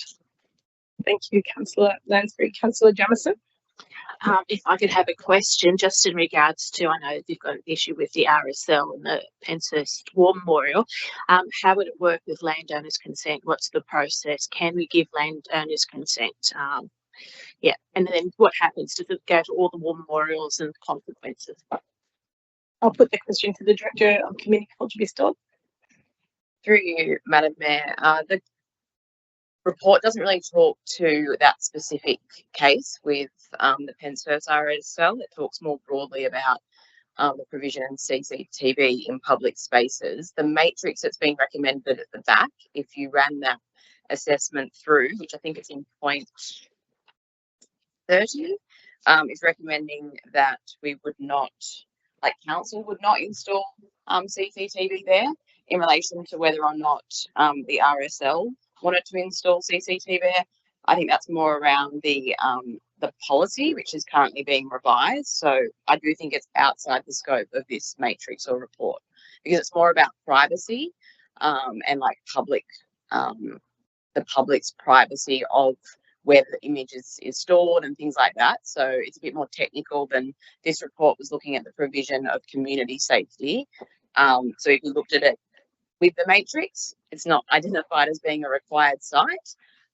Your question is around whether or not we would permit someone to put CCTV on council land, and that's sort of not within this policy, not within this paper, but could be covered in a policy. Councillor Wang, was it? Yeah, through you to the director as well. So I think similar questions for the Hurstville Portico and the Leisure Centre. Yeah. So I know it may not be in scope for this report. I'm just wondering if there's a way we can incorporate this RSL and the aquatic centre, I don't know, into the same sort of report to solve the safety problem for the community anyway. So through you, Madam Mayor, with that particular case, whilst it is monitoring a council asset, which is one purpose of CCTV, again, if you run it through the matrix, it is recommended in attachment 2. Council would not be recommending installing CCTV in the car park.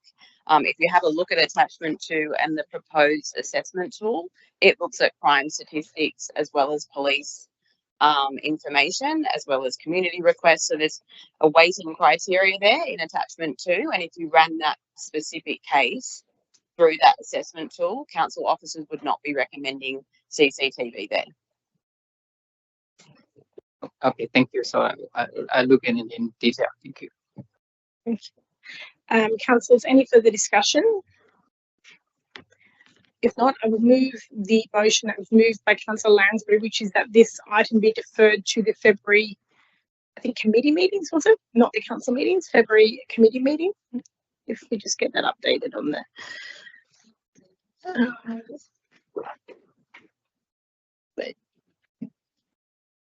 Just change the word council meeting to committee, I think.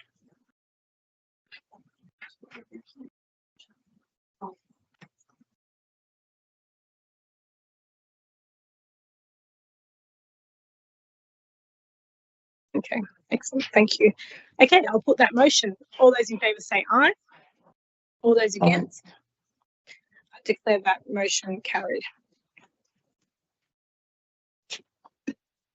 Move to notices of motion, and the first is NM 10525, off-leash dog park investigation within Mortdale Ward and adjacent localities. Councillor Liu. And seconded by Councillor Jamieson. Councillor Liu. Thank you, Madam Mayor. It is very clear that have been printed on the screen. You can read it. It's from me. I think this one is pretty straightforward. From all the speakers during the public forum session. Sorry, Councillor Liu. Sorry, just to clarify, are you moving this motion as published or with some new wording? If you're moving it with some new wording, I might just get you to read that out if you can. Oh, okay. Sorry. So, okay.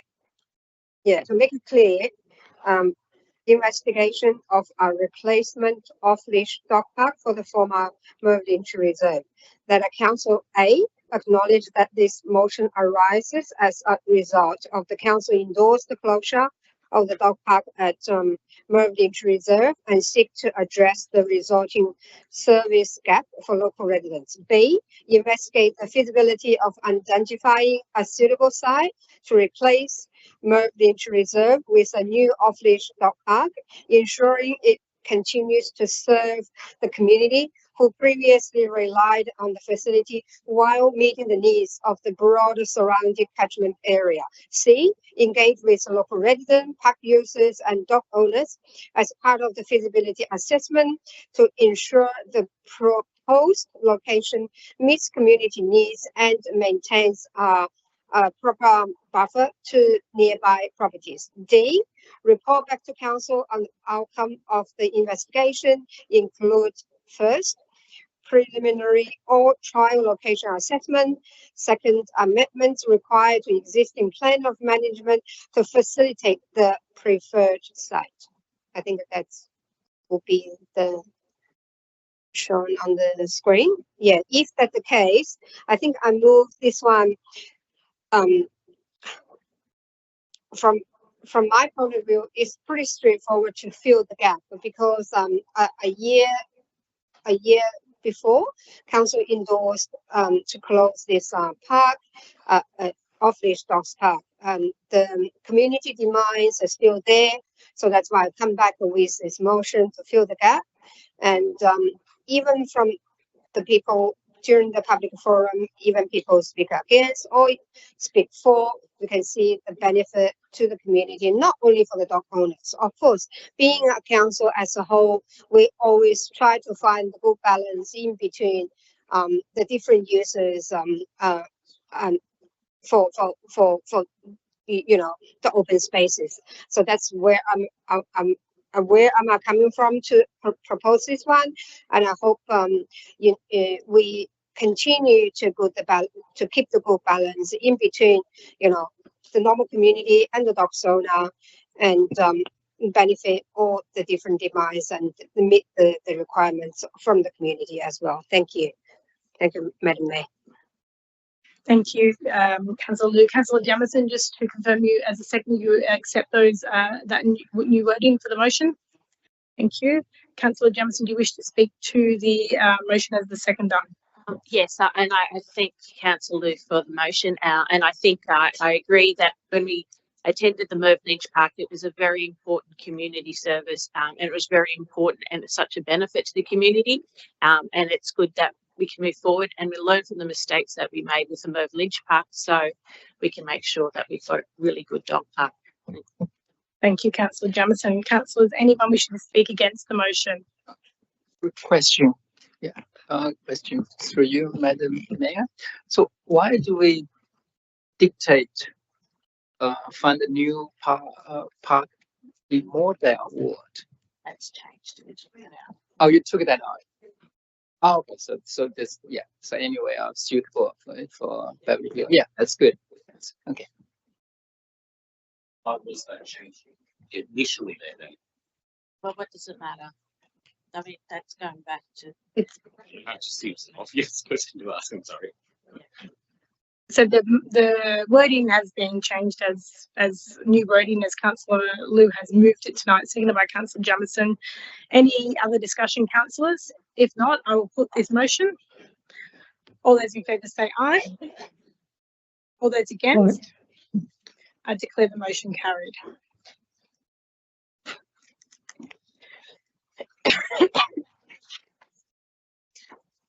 Next notice of motion is NM 10625, Local Government New South Wales Conference motion.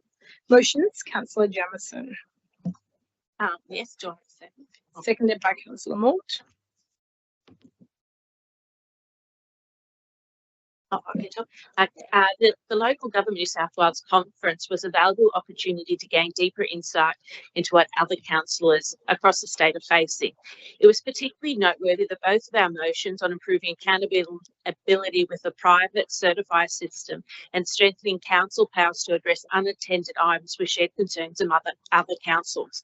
What stood out even more was the overwhelming focus on housing. A significant number of motions dealt with housing affordability, questioned how it is defined, and raising concerns about planning processes. Many councils, including a large number of Labor councils, call for greater council involvement in determining where high density is more appropriate, rather than relying solely on state level decisions. These challenges echo the issues we are experiencing locally. A personal highlight of the conference was spending meaningful time with our council staff and, of course, seeing Councillor Lansbury receive her well-deserved service award. Thank you, Councillor Jamieson. Councillor Anzaldi, you're wishing to speak for or against? Yeah, no, for the motion. Okay, I might just ask Councillor Mort first as a seconder. Councillor Mort, do you wish to speak for, or is everyone? So Councillor Anzaldi, please go ahead. Thank you. Yeah, I support the motion, but I just wanted to raise a point. Even though those motions were passed on the floor, the first one, I moved that motion on behalf of council. So yes, I did, and it's in the notes. It's in the minutes. I actually moved that. I was there. They called out across the floor, anyone from Georges River Council, and I said I will actually move that motion. It's in the minutes. Thank you. I think I thank you, Councillor Anzaldi, for doing that. Councillors may not be aware, I obviously would have been there at the conference.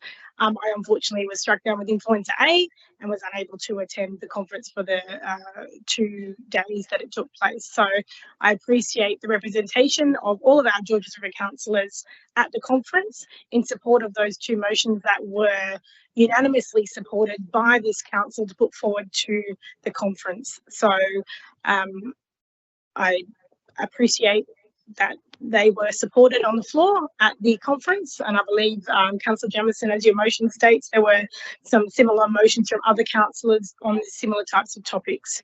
So hopefully, as point C of the motion states, we welcome the strength and advocacy on these 2 pieces of legislation that this council has been advocating strongly for via Local Government New South Wales, taking that advocacy to a higher level. So councillors, is there anyone wishing to speak against the motion or any further discussion? If not, I will put the motion. All those in favour say aye. All those against? I declare the motion carried.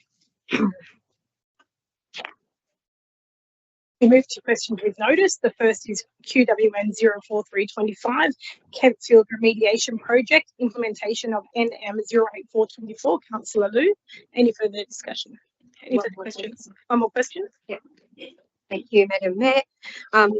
Very quick question about the answer to the second answer. Within the last sentence, it says, any additional amenities will be considered following permission of the long-term environmental management plan. So I just try to understand who is looking after this long-term environmental management plan, because we know that the Department of Planning, Housing and Infrastructure from the New South Wales, they are the owner of this project. So who is looking after that management plan? Is it from council or is it from the department?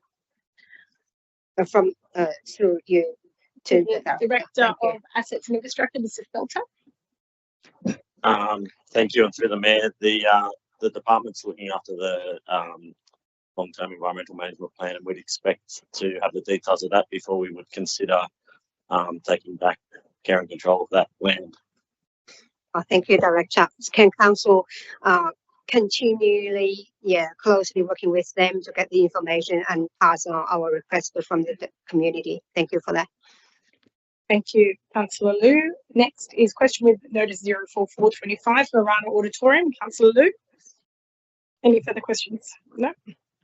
Next is question with notice 04525, 2016 flood study. Councillor Wang. Any further questions?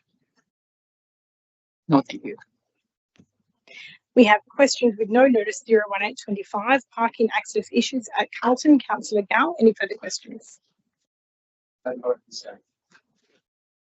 We have question with no notice 01925, repurpose of Moomba to Sydney ethane pipeline hazard analysis. Councillor Jamieson.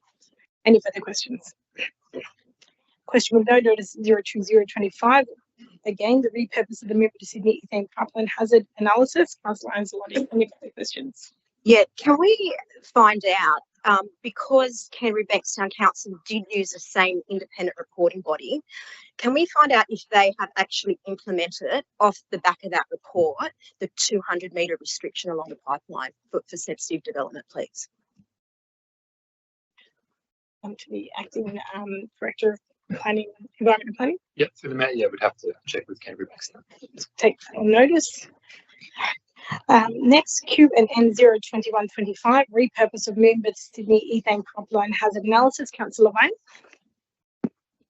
No, not now. Councillors, I believe that brings us to the end of the business paper. That is the last item of business on the agenda. Before I close, I would just like to say thank you to everyone for a great 2025. I thank the staff and all the council officers for their support. I wish everybody a very Merry Christmas. I hope you all get to enjoy a nice break.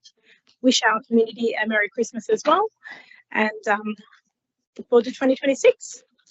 At that point, I will declare the meeting closed at 9:50 p.m.